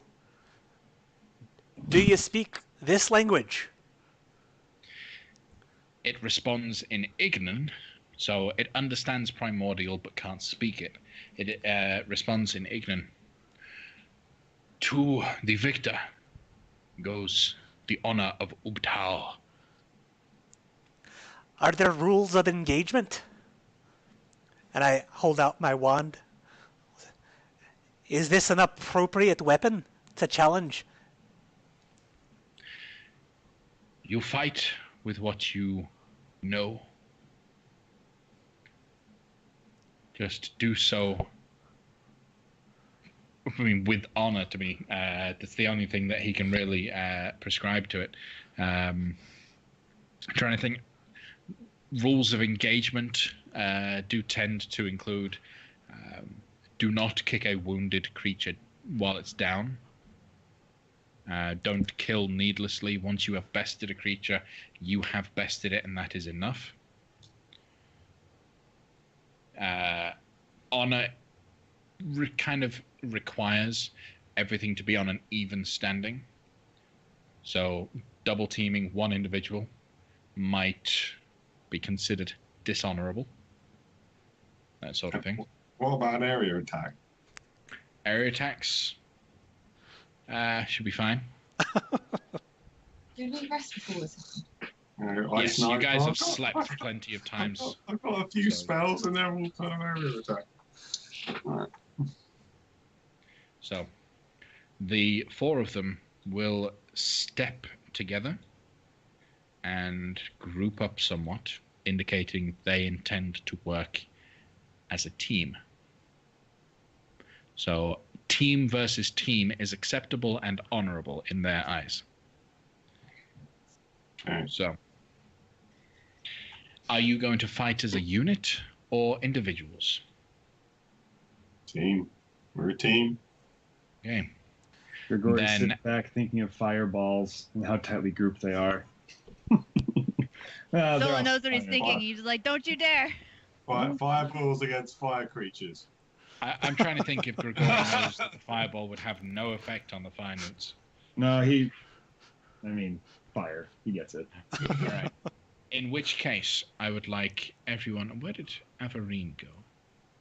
Oh, there you are. Okay. Sorry, I got stuff on the GM layer that I didn't quite realize. All right. So as you guys kind of group together, I would like everyone to roll initiative. But as you're working as a team, you will all go off of the lowest initiative in your group. Tell me more about these things on the GM layer that I was hidden behind. I'm very interested. So, has everyone rolled initiative? All right. So it looks like everyone is working off of Averine's 7. The fire notes, I'll roll for each of them, and then they'll work off of the lowest of theirs. Come on, low. Oh, come on, really? So, work off of 9, but they do, as a group, get to go first. So, grouped combat is a little bit different from normal. Obviously, you guys get to pick who goes in what order.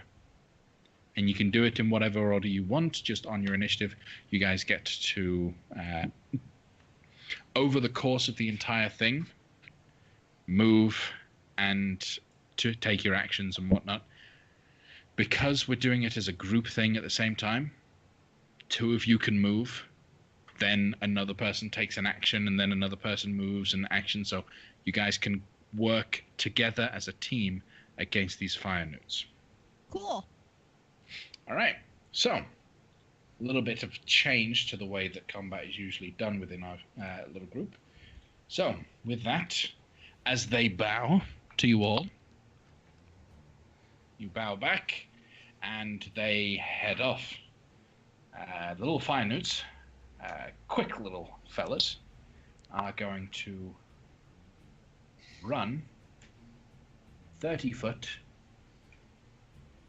to surround the group to some degree.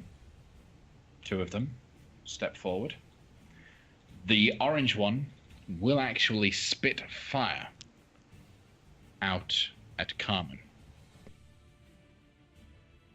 That didn't roll anything. Carmen, roll a dexterity saving throw, please. You fine, didn't affect you. No, half as much damage, sorry, on a fail save. So that is 4 points of damage on a successful save. Fire damage. Yeah. Okay. The one opposite actually moves a little bit closer so it can do the same thing to Zola. I need Zola to roll a dexterity saving throw, please. That was an 11. An 11. So you do save. You take half damage. You take 7 points of fire. So you take no damage. All right. The other 2 will step forward to attack. And they will each get 2 attacks. 2 on Zola, 2 on Tower. So a 13 to hit Zola. Misses. Then a natural 20 to hit Zola. That'll hit. And 6. Do you use? Yeah, because evasion was not a reaction. Okay, so 6 points of slashing, half down to 3. Then the other 2 go towards Tower. I have a 14 to hit and then a 13 to hit. Okay, then that ends their group's turn. Your group. What do you do in this turn? Allow me to grant us all the blessings of Azuth. So I'll cast Bless at 2nd level to get 4 people. Okay. So everyone is now blessed. I got something. Okay, you want to go next? Well, what are all of us who are doing the actual fighting actions going to be doing? I'm going to be doing the usual smash and run. I got a spell to knock at least 3 of them down. I would do To give you advantage on everything. I would do a mobile flourish, so I would hit them but push them back with my All hit right. as well. Then Tower, you do your thing. Okay, I would like to wipe the sweat off my brow again and cast Tidal Wave. Nice. All right. So with that, it is 30 foot long, up to 10 feet wide. So you'll get the 2 in front of you, right? I think I could possibly get that last one on the end. Yeah, to do it like that way. Not from your current position. I don't have to do it from where I'm at, do I? I can aim it. It's got... Okay, you conjure up a wave of water that crashes down on an area within range. The area can be up to 30 foot long, 10 foot wide, 10 foot tall. Okay, so I guess you can... Okay. Yeah, I'll stretch So you across to get- him and I go. You'll get 3 of them. They have to roll dexterity saves. Okay. I just had a thought. Would this be considered kicking them while they're down? This is what we know. So it's They're not down. The whole They're not kicking down. them when they're down is if you knock them unconscious, Got you it. don't keep stabbing them. just Yeah. need some clarification. Got it. So what's the DC? 15. Okay. 2 successes and 1 failure. The one that failed was the furthest most one. The successful ones take half damage, right? Yeah. And are not pushed. What? Let me just double check. This doesn't push them, does it? No, it doesn't. Okay. Cool. So half damage on those 2 that are right up against you. So that's 5 each. and then 10 on the furthest one. And if they're kind of flamey, they're going to be pretty cool right now. You can see the steam sizzling off them a little bit, but one thing you can learn is these creatures do not seem to be extra damaged by water. Okay, it was worth a try. That was good shot. Orange one should be knocked prone. Mm-hmm. Okay, so he is not prone. Okay. So he falls. Anything else? I'll bonus action bear. For me. Okay. Whatever you girls want to do, ladies. I'll let Zola go first. Okie doke. I am going to smash the blue one with my cutlass. 21 is going to hit for Sweet. 8 points of slashing damage plus the sneak attack. That is going to quite considerably hurt this creature. All right, and then I will move back 30 feet and use a cunning action to dash another 10 feet, so I'm 40 feet away. Okay. And because you're mobile, you don't take your panache, rather. Yeah. Well, the other thing. It's not panache. Yeah, Fancy it's footwork. Fancy footwork. There we go. Cool. So you dash away. Any other actions you folk will be taking? Come, you want to get that one? You got the attack? He's prone. Yeah. Would I take? But if he's prone, would I go for that one or would I go for the green one? We're allowed to attack the prone one. Okay. Well, I've Just got don't two attack attacks. them when they're unconscious. Yeah. Okay. So I'll go for the green one first. Okay. You get advantage on that one. Yeah, I'll take him second. What? She'll you get want me to go advantage if first? she flanks him anyway. Yeah. Oh, I don't care which order I do it in. I can do him first. I'll go there first.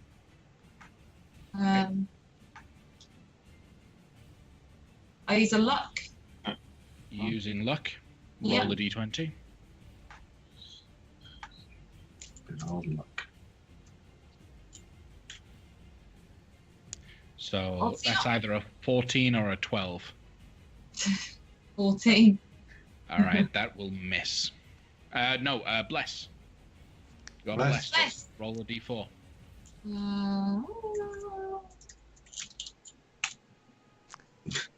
Not that blessed. 15. Oh, misses.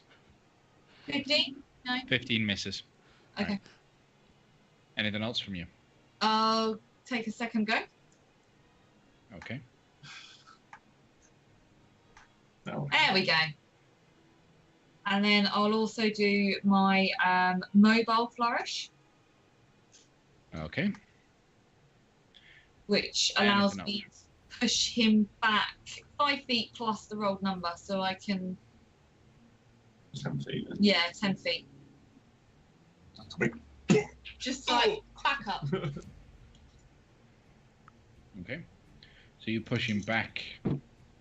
He is prone, but then, so you just kind of slide him back, and then you can move as well.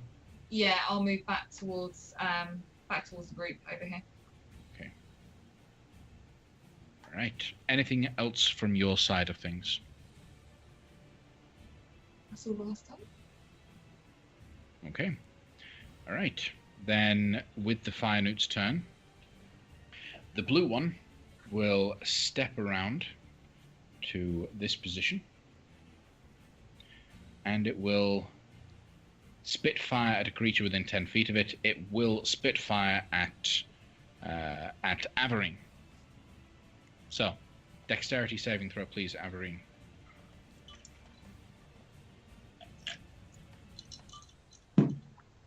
I'll use luck. Okay, roll a d20. 17. Okay. So adding your dex of 2, so 19, you succeed. You take half damage at 8 points of fire damage. I will then absorb some elements. So I'll take half of that. Okay. So half down to 4. The other fire, the green one, will step slightly to the side to now be considered flanking tower. and will strike at tower twice with its scimitars. First attack is a 14 to hit. Hit. For 8 points of slashing damage. Second attack is a 13 to hit. Yep. Okay, for another 6 points of slashing damage. Red. Okay. Let's see if his recharges it. No, sorry, it recharges after a short or longer, so it doesn't recharge. At this point, he is going to move to surround Averine. 14 to hit. Miss. Okay. Not very honourable. 18 to hit. That You one decided to act as a group. That one will hit for 6 points of slashing. Right. Last one, prone, is going to stand up.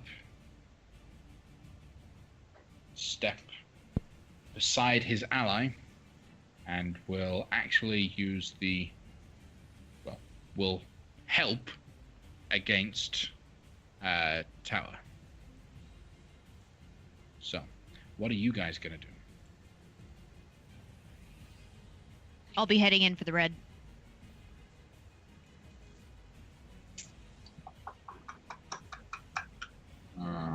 Work my way around. I'll be going for the orange one again.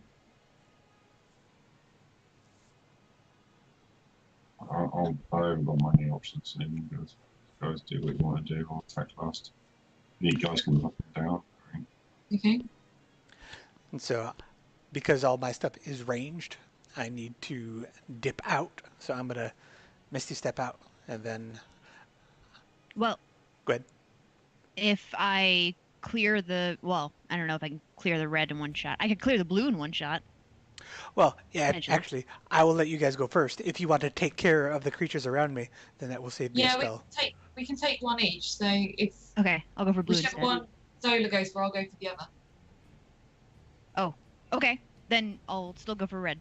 You go Okay. for blue. Alright. Let's do it. Okay. 26 hits for 6 points of slashing. Sneak attack on top of that for to total it to 17. It is weakened, but not quite finished. I didn't use a cunning action, so I'm gonna use my bonus action to stab with bookmark. Okay.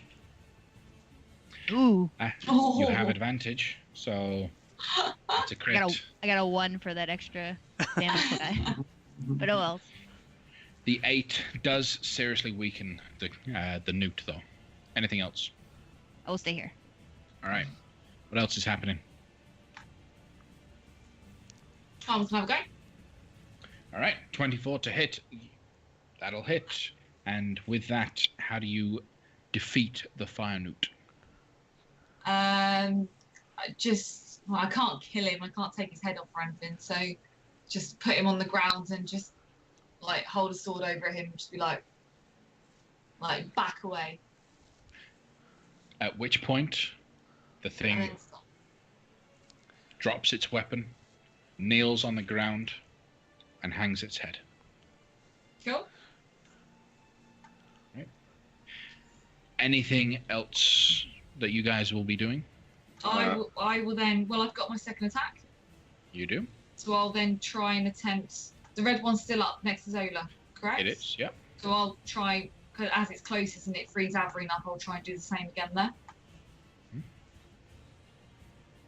Bless. Less. Bless. Add a d4.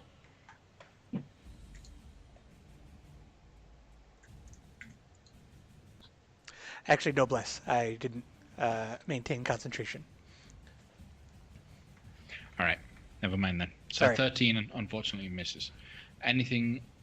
So that's those. Anything from Tower or Averine? So Tower will attempt to. Which one out of these two was damaged already? The orange one, isn't it? The orange one. And both of them have been hurt, but the orange one has been hurt much more. Alright, I'm going to try and finish off the orange one then first.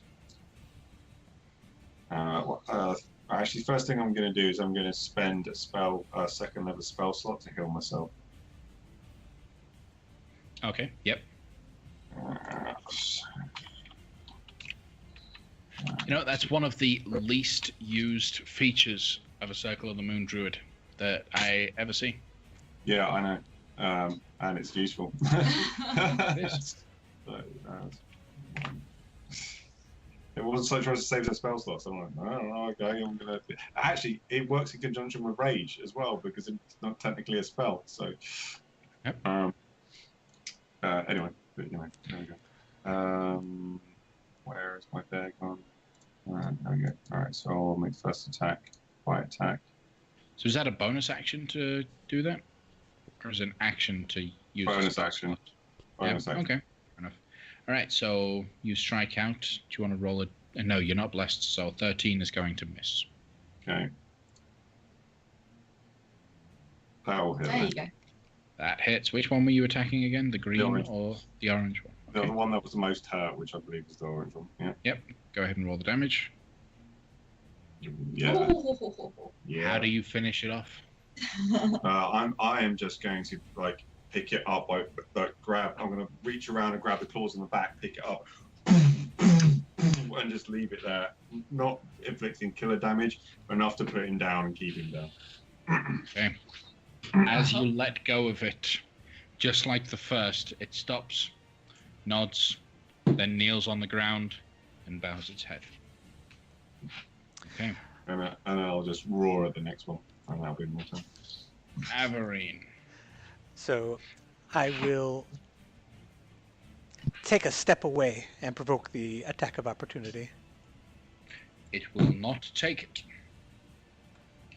I will bow, and then whip my wand out and cast Chromatic Orb using thunder damage. Okay.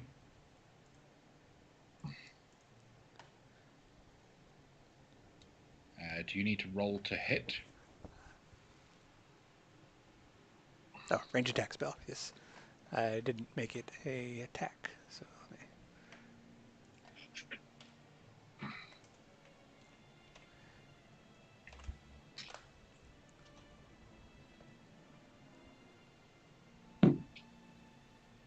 Is that right? +9? +9, I think this is my spell attack. Let me just double check. Then, are you doing anything to the 15?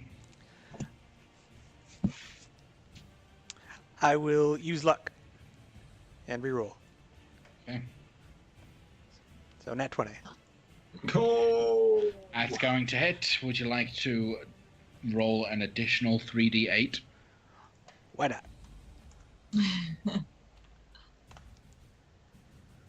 So what's the total at 12? 12, so 24.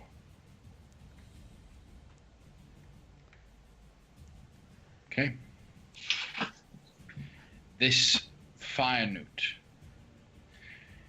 having taken a powerful thunder shock after being wounded, took enough damage to be insta-killed. Oh. That's okay. It's what Averine knows. That's how she fights. As such, it doesn't get the opportunity to kneel before you. It just dies. Okay? Anything else that you guys would be doing? Looking around sheepishly. I might point my saber to the green one and say, "Yield." Roll an intimidation check.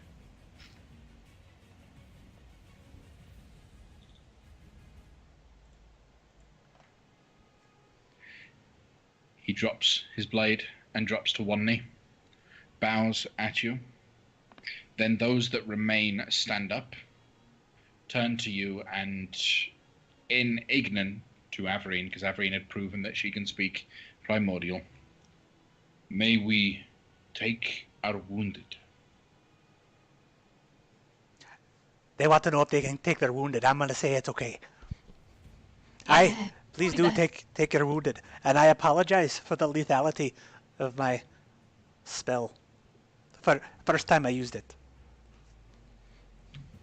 They don't say anything else. They just surround their companion, their friend, their colleague, and the four of them begin heading back through the gate and disappear from view. Woo! At High which fives! point, the two statues then sheathe their swords. Okay. Each of you that got involved in the battle, do earn yourself some inspiration for being willing to be involved. So let me just hand that out to you all. I high five the bear too. Now, Lainey, Yeah. so Carmen, you already have inspiration, so I can't give you a second inspiration. Would you like to perhaps award the inspiration to someone else? You have the Yeah, option. absolutely. Yeah. I can't give it to Gregorius. He's got one as well. So give it to Pichao. Okay, Has so Gregor I'll got one? give a inspiration card to Pijao once he is back.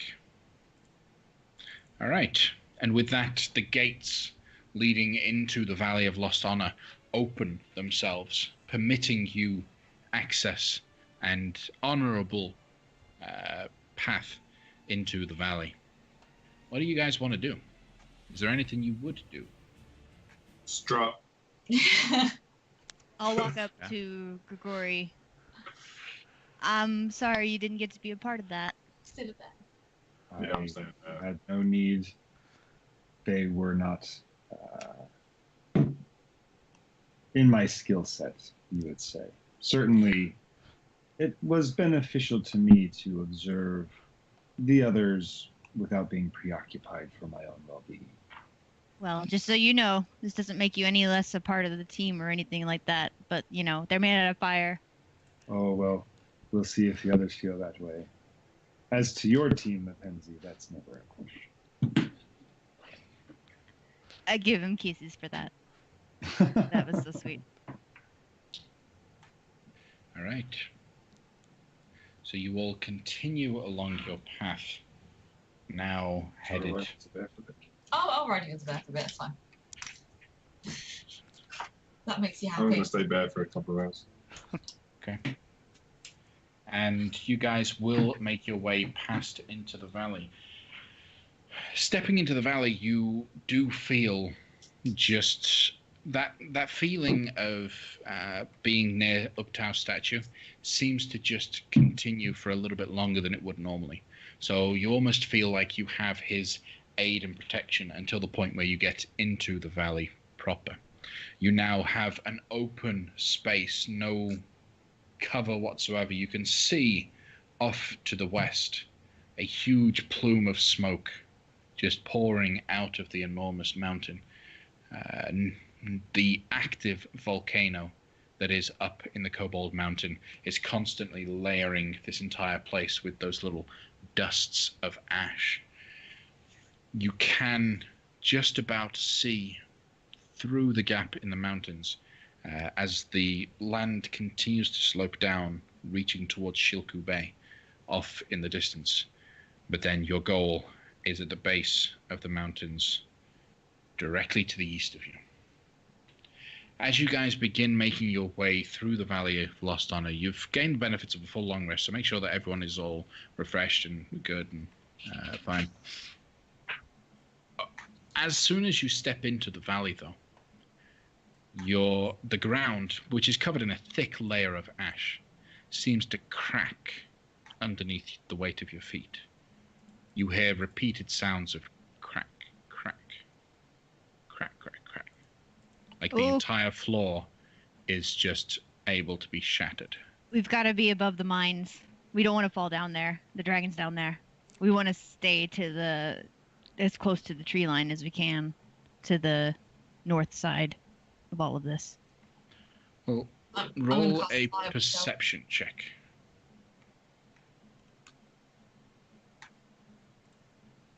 It doesn't sound like you're on unstable ground. Your passive is 17 at least. I still don't like it. Like it suggests something. Maybe I don't know. Ash, but it's not good. Ash it's is not. well known. BJ, wait. Ash can congeal into hard. There we go. There we go. PJ. PJ's on it. So, Pijo, after hearing a couple crashes, what were you saying, Zola? Sorry, you were just unsure. Yeah, that's not normal. Pijo kind of reflexively flaps his wings to kick himself up a little bit more as his feet keep cracking into the ground. As he does so, it pushes past a layer of ash and dust and clears the valley floor, littered with bone. Every single one of those snaps and cracks you had heard as you were stepping through was actually you stepping over and crunching bones beneath your feet. Oh, no. Fly. I'm up there. No. I'm not grossed out, but this being like the place that takes honor seriously, maybe we should destroy as few bodies as we can still. Oh, I doubt very much these bones are here out of any. I doubt that there are any who care to protect these bones. I don't think there's any ramification for stepping on them. Oogtown protects this entire place. The statues signify that. I mean, whether or not we've heard from him any time lately, he could be just chilling and watching us. These are very old bones, at least. We may have gained the honor to walk here in any way we see fit. Can I investigate the bones to determine are they the dwarves, are they Chultans or anything like that? Roll a investigation check. 20. 20, yeah. So, judging by the bones of the creatures that are here, they are very old, like hundreds of years old. They are definitely Chultan and not Dwarven, so they're natural Chultan residents. Looking at the bones, you notice that not all of them are cracked and broken as a result of people stepping on them. Some of them appear to be broken quite cleanly. You recognize that some of the bones have been sliced through by obviously slashing weapons, piercing weapons. A lot of these bones, in fact, show signs that the people here were killed in battle. But you don't see any remains of any weapons or items on the valley floor. Graveyard, then. I'm really becoming concerned with your brother's description of safe travel, Zola. Oh no, it's still probably worse in the jungle. So I find the jungle quite more comforting than this. I've actually found the blasted and dead landscape quite comforting. That does not surprise me, Red One. Nor that you would prefer the jungle, Blue One. Grigori, have you ever been outside of the material plane? I've been many places inside the material plane, including deserts and other such places. Just curious. No. I have been to the fire plane, and it is just as unpleasant. Whoa, really? What was that like? I have traveled many planes. The Feywild as well. Whoa, what was that like? Well, what was the fire plane like? Hot. But I mean, like, was there anywhere to stand? Or did you have to like float because everything was made out of fire? So your experience, Tower, within the elemental plane of fire, there isn't really anything that anyone that isn't immune to fire or resistant to fire could survive in outside the city of Brass. Yeah. So you had gone and visited to some degree the city of Brass, though very quietly and not really drawn much attention to yourself. Inside the city, everything was very hot, but it was still sustainable and livable. You were told by whoever was with you at the time that the reason why the city of Brass is livable is because of the will of the person who rules it. So whatever we do here, we do not anger those that live here, so that we do not get kicked out and die and whatnot. Yeah. Yes. So the fire plane itself is a harsh vortex of flame, and there is but one city that remains protected by Dominion, and we had to tread carefully not to get ourselves in trouble then. But it was a short visit. My mentor took me on one occasion to show me the other elemental planes. He simply wished to make trade. It was hot, and we have been to other elemental material planes just in my teachings. But the Feywild, we travel quite often to make hunts as a tribe for rare bits that we require for the village. That's crazy. Like coming back must have been so boring. No, I like my home. It is very weird. We travel many planes, but we do not travel very far out of our own forest.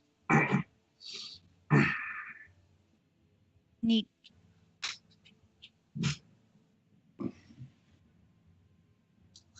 Can we move? I do not like all the eyes on me. Oh, right. Sorry. Yeah. Averine, what you gonna say?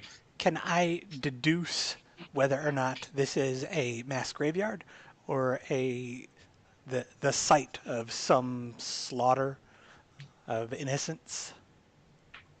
You can deduce that this was the site of a slaughter. This is where the individuals fell. Their bodies were not dragged, they were not thrown, they were not laid. They fell here. And do we know any stories about this? Those who have experience within Chult, which I guess would only be Zola and Averine, can potentially roll history checks. Oh yeah, and Pijo. So have Pijo roll a history check. History. No. Yo! Roll that one. Do. That one would be a mile. Okay, so Averine, you do recall there is stories of entire tribes of Chultans wiped out, just destroyed. And they were destroyed in the marches of an undead army.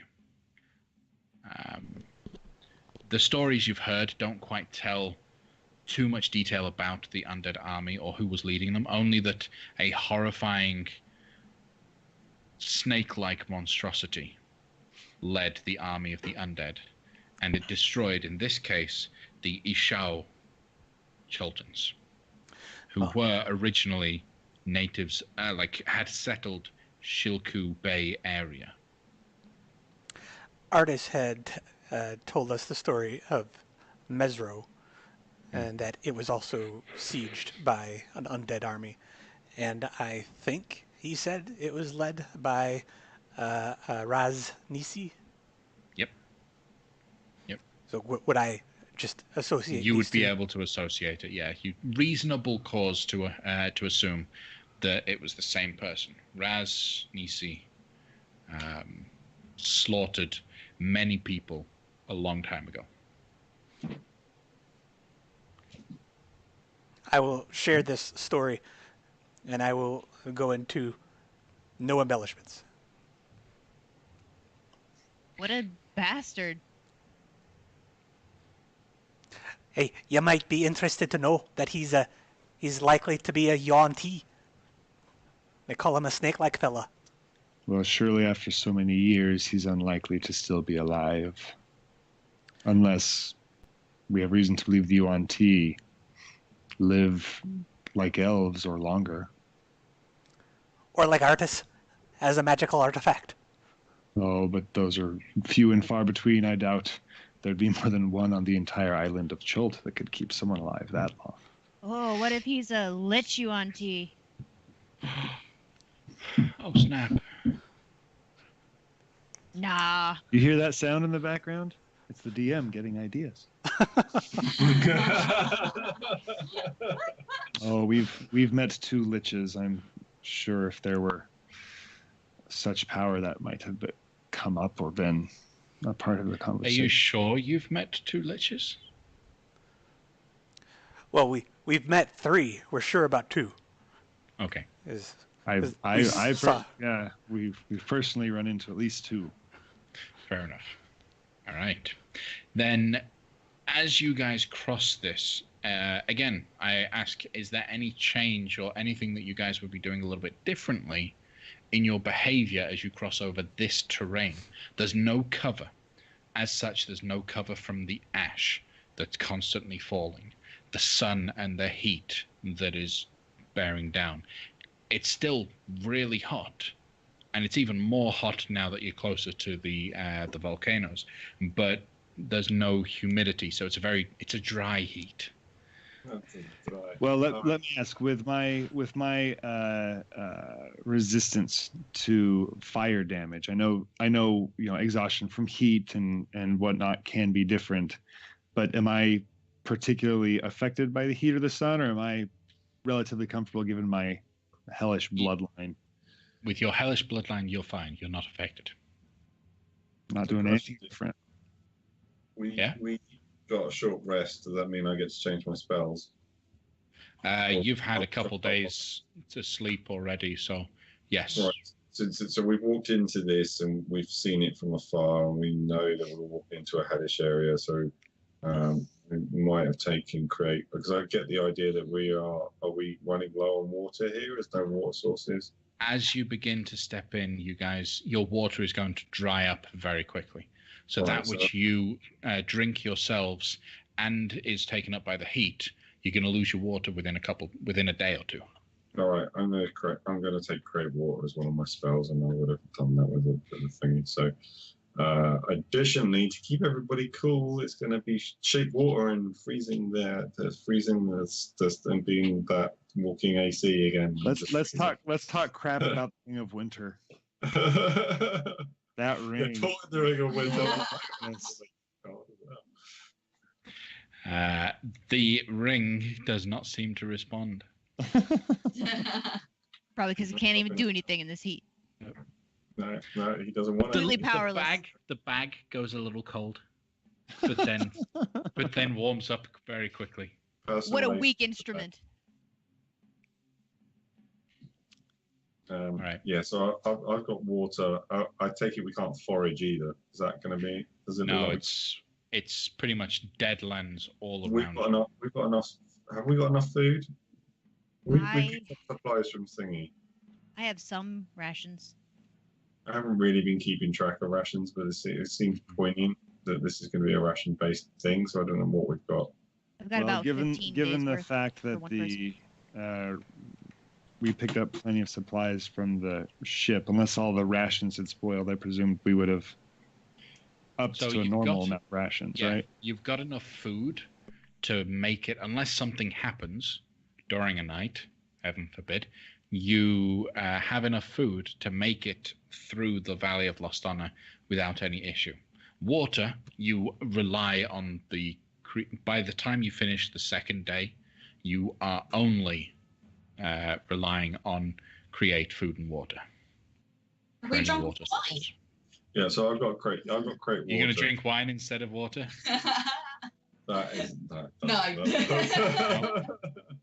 You're not going to dehydrate yourself. No, it's not a good idea. No, all of the water that you guys have is very quickly evaporating under the intense heat in this area. Freezing the wine, freezing the skins. They got ice water. It's not just like. It's a Fair cantrip. Just keep doing it. All right. Is that going to be enough cold water for everyone in the party? With there being So 6 of you?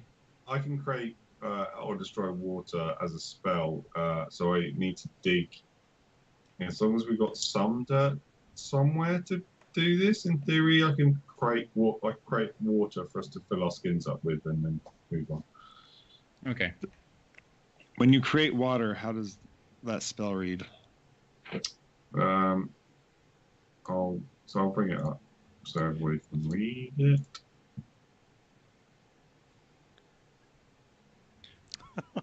So you create up to 10 gallons of clean water. It's terrible. Bad gifts. All right. So you create up to 10 gallons of clean water within range in an open container. Alternatively, the water falls as rain in a 30-foot cube within range, extinguishing exposed flames in the area. So you can use any sort of thing. Yeah, you got rain catchers. I got a hole. So yeah. So we can do it that way. So and cool us down at the same time. And it's a first level spell. 10 gallons of water for a first level spell. I think I once worked it out. It's 2 gallons of water a day that you guys need to use On a normal extreme day, heat. That's right. On a normal day, a person requires 1 gallon. On extreme heat, 2 gallon. Yeah. But Grigori will still only require 1, right? Correct. Grigori will only need 1. So you have a party that is 6 people, would be 12, is actually 11 gallons per day is what you need. So in order to use this, you'll have to do it twice. That's fine. Cool. All right. So relying on his water, yeah? Everine, what were you going to say? Tower, I can help with this if it is too much of a burden on your spell reserves. Only 2 first levels. I'm not really using them. Very well. I'd rather keep your spells. You're more useful with me. You are more useful with the spells. I can have other options. Okay. All right. By the look of the dice, you guys will make it to the edge of the Valley of Lost Honor and make it to the tree line without any sort of ill effects. Using and relying on each other's capabilities, you guys make it across the valley. The feeling of helping and using one another doesn't seem to end, though, as the tree line beyond slowly shifts as you get closer towards what you believe to be Omu. It becomes more luscious. It almost looks from your vantage point like the area surrounding where you believe Omu to be is an oasis stuck in the middle of a desolate land, with the peaks of flame above. All of the area is still just as trashed as everything else, but Omu sticks out like a beautiful sore thumb in the middle of this desolate landscape. Obviously, you need to scout your way through the jungle. So once again, how are you doing that? What are you doing to get your way to the city of Omu? I imagine PG would be going up a little bit, trying to find a path, using perception, scan ahead. PG, can you carry me? Is that possible for you to do? What? I don't think PG has good enough strength. He can barely hold equipment on himself, so I don't think he'd be able to pick you up. Okay. Well, then in that case, I'm going to climb the highest tree that I can and help him with the perception. Carmen, I'm flying at the moment. Carmen could levitate you. I'm... And then I could push you. I can do that. Lay it on me. There you go. Fair enough. So as you levitate... All right, you levitate Zola. Pijo then pushes Zola along with him. Perception checks and survival for getting a lay of the land. Grigori is not actively foraging or scouting. He's just plodding along in the back, I think. Okay. All right, Carmen and Zola. Actually, no, not Zola. Yeah, nice Carmen though. Yeah. Even your passive with a 19 is a bit iffy. Zola, you can see that off to the edge, somewhere between you and where you believe this oasis of Omu is, there is a plume of smoke rising from an area in the ground. Carmen, as you fly up to look to get a decent vantage point, you get a better view of the situation. There is a campsite a couple miles ahead of you. Okay. That campsite is exclusively inhabited by snake people. Oh, okay. Okay. So you see a group of 4 snake-like creatures, large in stature, huge tail. Unlike the snake people you've seen previously, which have humanoid bodies and snake heads, this time it's a snake tail and a humanoid-looking torso. So they're Yuan T or not? Or They are UNT, but you personally have never experienced this brand of UNT. Okay, and how far ahead are they? A couple miles ahead. Okay, all right. So I'll just kind of look to PJ, fly down, just tell everyone exactly that. Guys, we've got a camp up ahead. Big UNT, big snake people. I've never seen anything as big as that. Can I point them out? Can I fly back up with Zola and point them out? Yeah, you So she can, can and see you'll where point they're out the campsite that she had seen, that she had begun to get glimpses of. You'll see, okay, there's the UNT. Oh wow. Can I? Are we too far away to see any glowy bits that could be on their foreheads?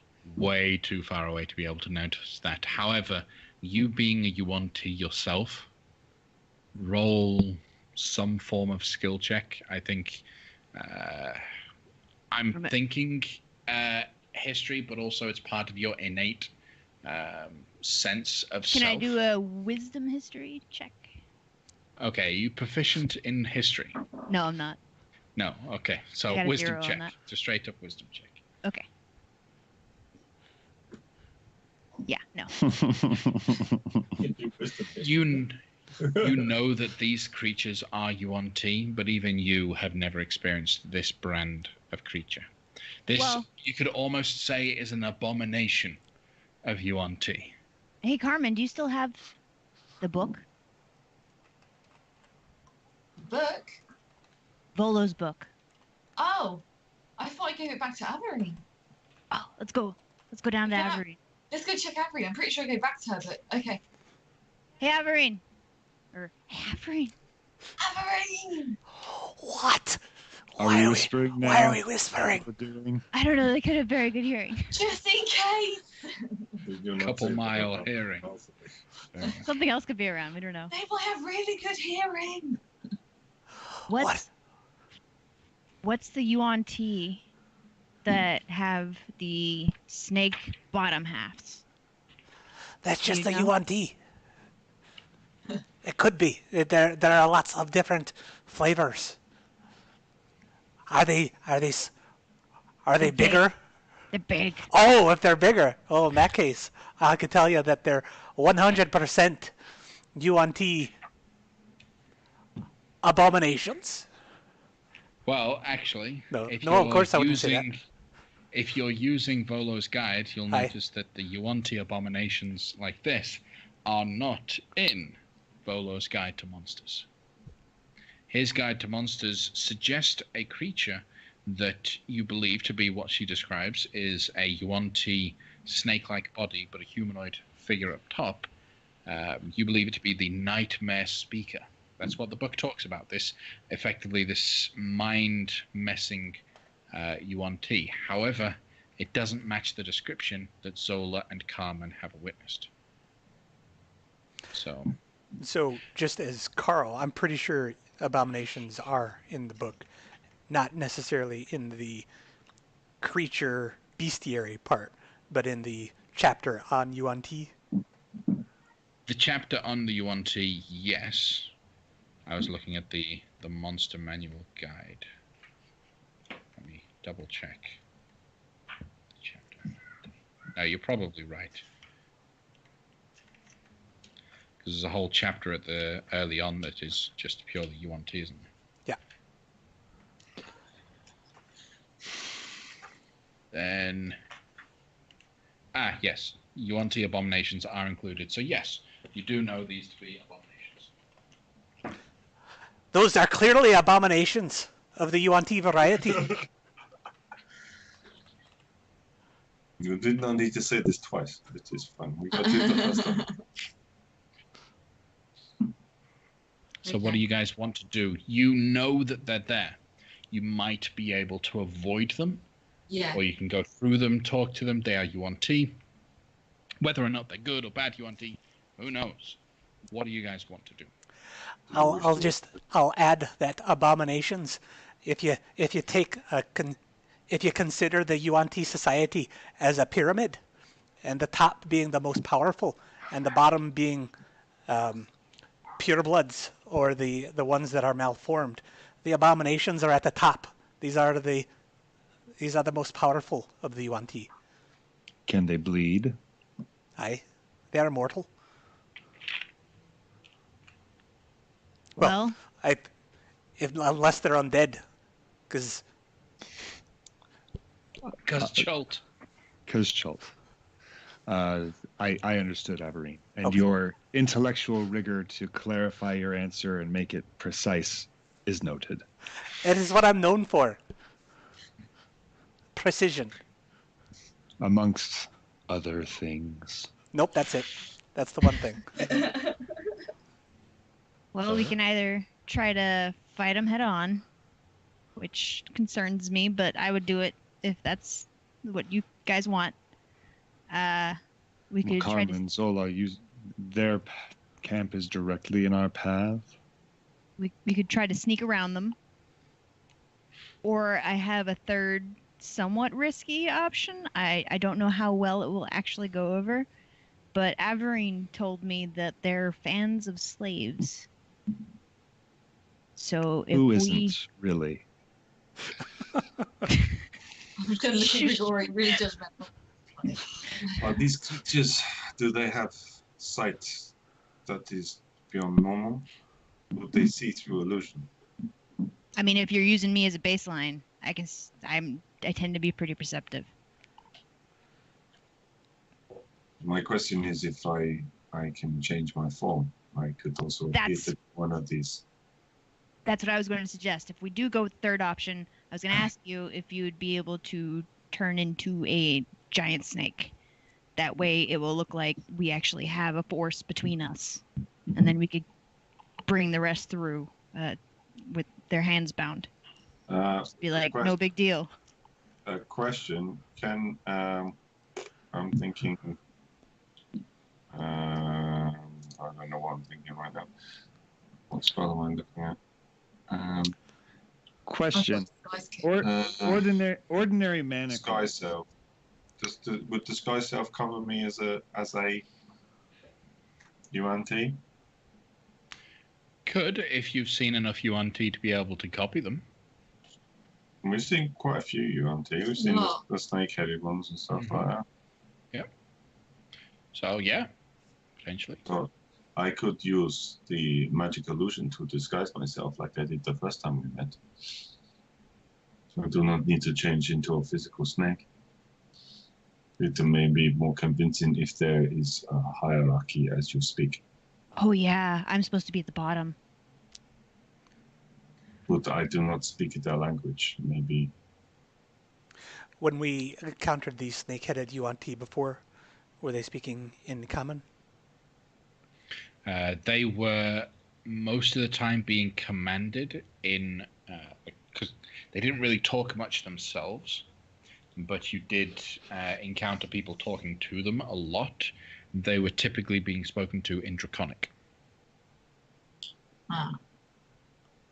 I don't speak Draconic. Well, Grigori? I do. I only speak the languages of devils and angels. I can grant the ability to speak a language. I think I can. Tongues? I. Okay. If we wanted to try this subterfuge. Well, And- Tower, if you transform, you'll have to be a pure blood like me. Nothing above that. No snake-headed guys. Why do you say that, Zola? The book. The snake-headed guys would be ahead of the purebloods. Correct. So he can't be above me if I'm going to be doing the talking, which I suggest. Oh, I see. Because of your facility to persuade folk. Right. I can also disguise somebody. So we could have the Tower's got. I've also got disguise self. So if there's somebody else who wanted to play a part, and I'm kind of looking at Grigori because I know he's very good at talking his way through things. Then it could give you an extra person to work with. This means we would have 3 of us with the slate each. And That would make more sense. And you could turn him into one of the snake-headed ones because he's good at talking too. But I do not speak Draconic. So if Averine is willing to affect me with her magics and Carmen as well, perhaps. What languages do you speak, Grigori? I speak Celestial and Infernal. Okay. I could cast the spell twice and grant 2 people the ability.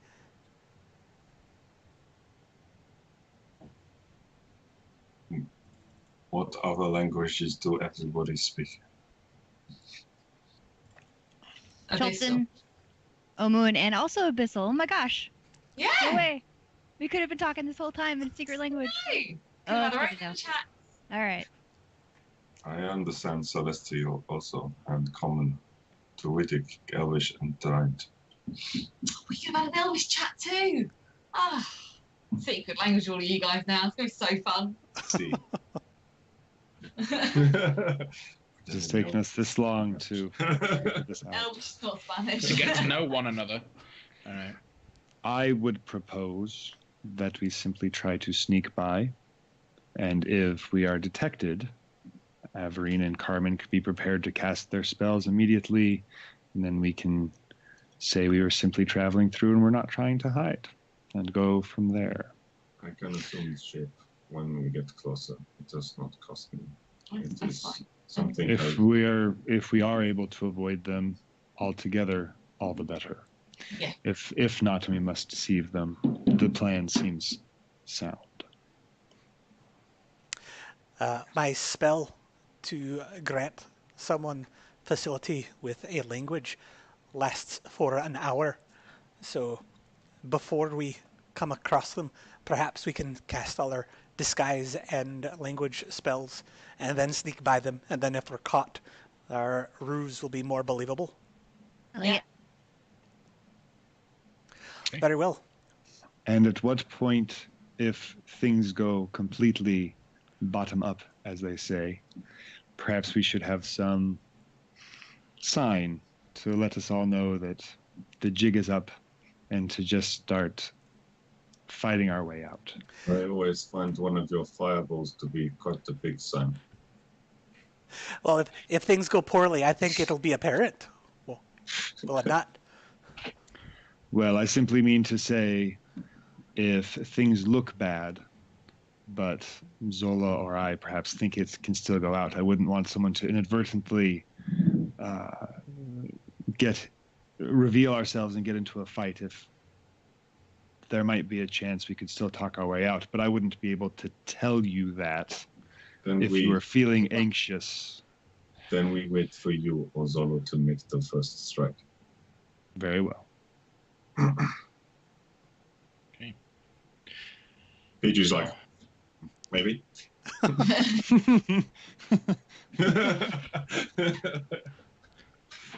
So if I understand it correctly, your plan is to try to sneak past. When you get close enough to potentially be detected, you'll use all your spells, and then you'll continue to sneak past. If you get found, you'll be in your disguise. Right. Okay. And we'll play it off as we weren't hiding. We We're weren't trying to be walking sneaky. through. We were just walking through. Yeah. Okay. And who is getting the language the tongues spells? I believe that would be me. That's my vote. So just one person? Okay. Oh, we're making. If you could do two, I don't suppose that hurts. We're making Matthew snakeheaded as well. So he's the boss. Perhaps, Averine, you'd like to cast it on yourself so you can understand everything that happens. I'll do exactly that. Okay. That's the blow. Oh, So, you guys begin to make your way, trying to skirt around the outside of this campsite. I need you all to roll stealth checks as you attempt to pass without trace. I'm going to cast Pass Without Trace. I'm going to use a luck.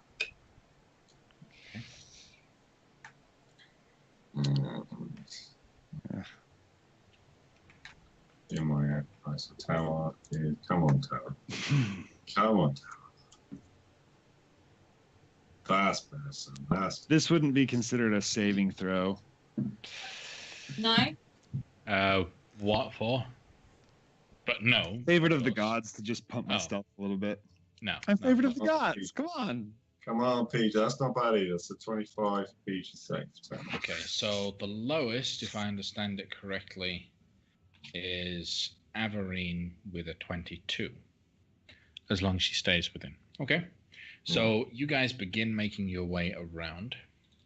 I'm going to do a perception check. Oh, I didn't need to use the luck. Yeah, we're gonna stay out of visual distance. Stay on target. Stay on target. Whilst on watch and keeping an eye on the area around them, the Yuan-Ti get close to being able to spot you with a 20, but fail to do so. You manage to skirt around this group, this large group. Zola, with your passive and tower, you will have heard that these Yuan-Ti were speaking Abyssal. Okay? Oh, I've got this. So, yeah, you've got Abyssal. So you know that next time if you encounter them, tongues might not be so necessary. Since quite a few of your party can understand that language at least. All right. But you guys will manage to get around successfully and begin making your way closer and closer to Omu. Did we observe that? Get close enough to observe if they've got the thingies in their heads? A 19 wouldn't do it. Roll perception checks if you were looking for it. Yeah, I wouldn't mind. 20 would do it if you would get a 20. That was Tower's perception check. Zola, feeling very stealthy, decided to make a quick nip out. Oh, that's. I gotta know. All three of you do notice, yes, they have the blue symbols in them. They are this particular brand of Yuan-Ti. Now, those of you that speak Abyssal or had tongues on you will have been able to understand what they were talking about.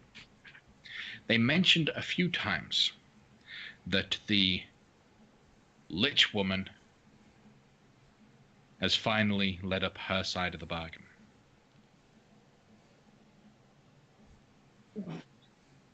No, it can't be. Whatever that might mean, this Yuan-Ti is talking about a Lich woman living up to some form of bargain that they have had. And then you pass. Just getting an offhand comment there. All right. Could be any Yuan-Ti woman. No, sorry, Lich woman. So, continuing on, creeping through the jungle, eventually, yeah? How many of them were there? And by the way, numbers and 3 of them, large creatures, specifically. did they look like they were camped as sentinels or? They were definitely camped as sentinels. Okay.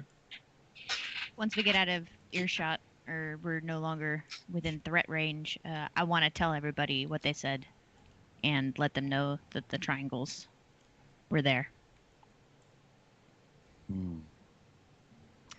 perhaps the Red Wizards are not quite so divided as it would appear. Maybe, but also maybe the bargain was not as bad as it sounds also. Oh, I have no idea what the bargain is, but certainly they're not so fractious that they cannot be speaking to one another. At this point, while the undead scour this land, I think the liches are Red Wizard work. What do the Red Wizards have to do with this? The only liches I believe we run into are all Red Wizards at this point. I think the liches we've met are Red Wizards who are intermeddling with this soulmonger business in one way or another.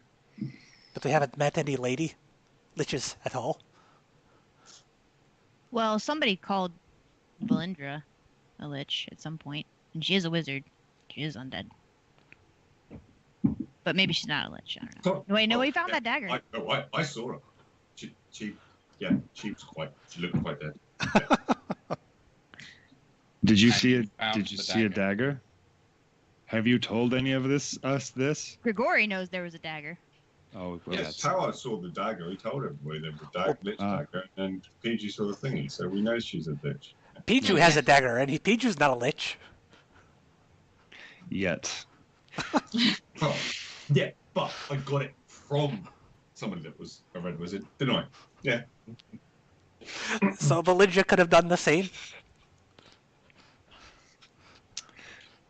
Yeah, but she's also dead. So, you know, those two kind of work together, right? I think so. Priding yourself on your precision, Averine. I'm sure you're just pulling Tower's leg, as it were. All right, let's keep going. Okay. Liches are bad. Liches are bad. But very Continuing on the path that you're taking, you'll head off for another 3 days. Uneventful days. You'll find a few more cases similar to this, a few more little camps set out, but not directly in your path. Your scouting parties are able to detect them, having set up a perimeter around the oasis and city of Omu. And then you start getting into the tree line where it is, once again, thick. The trees are all very brightly colored. It seems almost dense. It's really difficult to be able to see anywhere. At one point, you're physically just trying to struggle through huge bushes.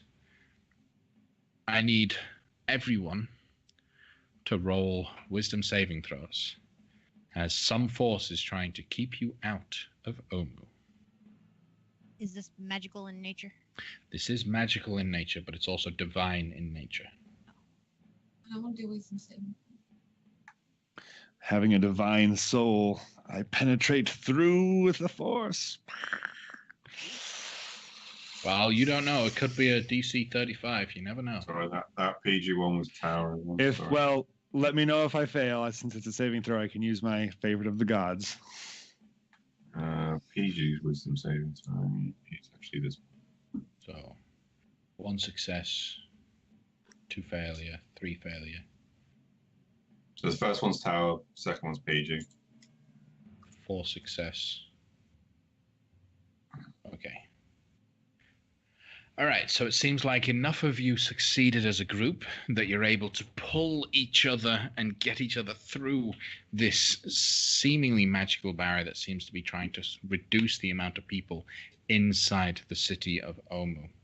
And then when you finally break through, it's like pure bliss. Everything goes quiet for a moment. You watch as little birds, colorful little birds, flitter out into a huge opening. The intense heat and humidity disappears as the climate seems actually quite appropriate. Everything seems quite cool now. Not uncomfortable in any particular direction, and you feel like everything is okay. You just get this peaceful feeling that just kind of pushes over each of you as you find yourselves now at the edge of the city of Omu. Jesus. Specifically, you guys find yourselves here Oh at my the lord. steps at the very bottom to the city of Omu. Before you stands this incredible sight.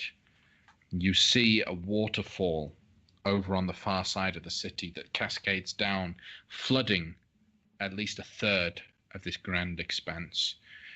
The water spreads around a lot of the buildings and climbs over as many of the ruins as it possibly can. Where the water isn't choking a building, grassland and trees and vines and jungle remains are taking their place and choking and covering what was once a great city. The water continues to slide down as it falls over another cliff, hitting into this incredible pit of lava, sending a plume of smoke up. As the plume of smoke goes up, it seems to spread almost like a dome, thinning out over the entire city, obscuring the city from any sort of overview of it. As you enter the city of Omu, Wait. Yeah? Oh, What? no, sorry. I was just Yeah. going to say, as you're entering the city of Omu right now, we're going to end the session there. We will explore the city of Omu next week on Crituitous RP. So join us. This is getting close. Soulmonger may be somewhere inside the city. We're getting closer to the end. But we've still got plenty of ways to go. So thank you very much, everyone, for joining us this week. And please come and visit us next week. Watch us same time next Saturday. And check us out tomorrow as we play through our homebrew adventure, Half Rate Heroes. You can follow us on Twitter. We are at Crituitous RP. You can read our Campfire RP chat backlog on crituitousrp.tumblr.com.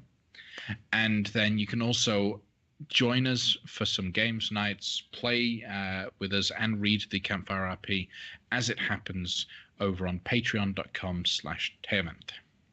Thank you very much, everyone. Good night. Good night.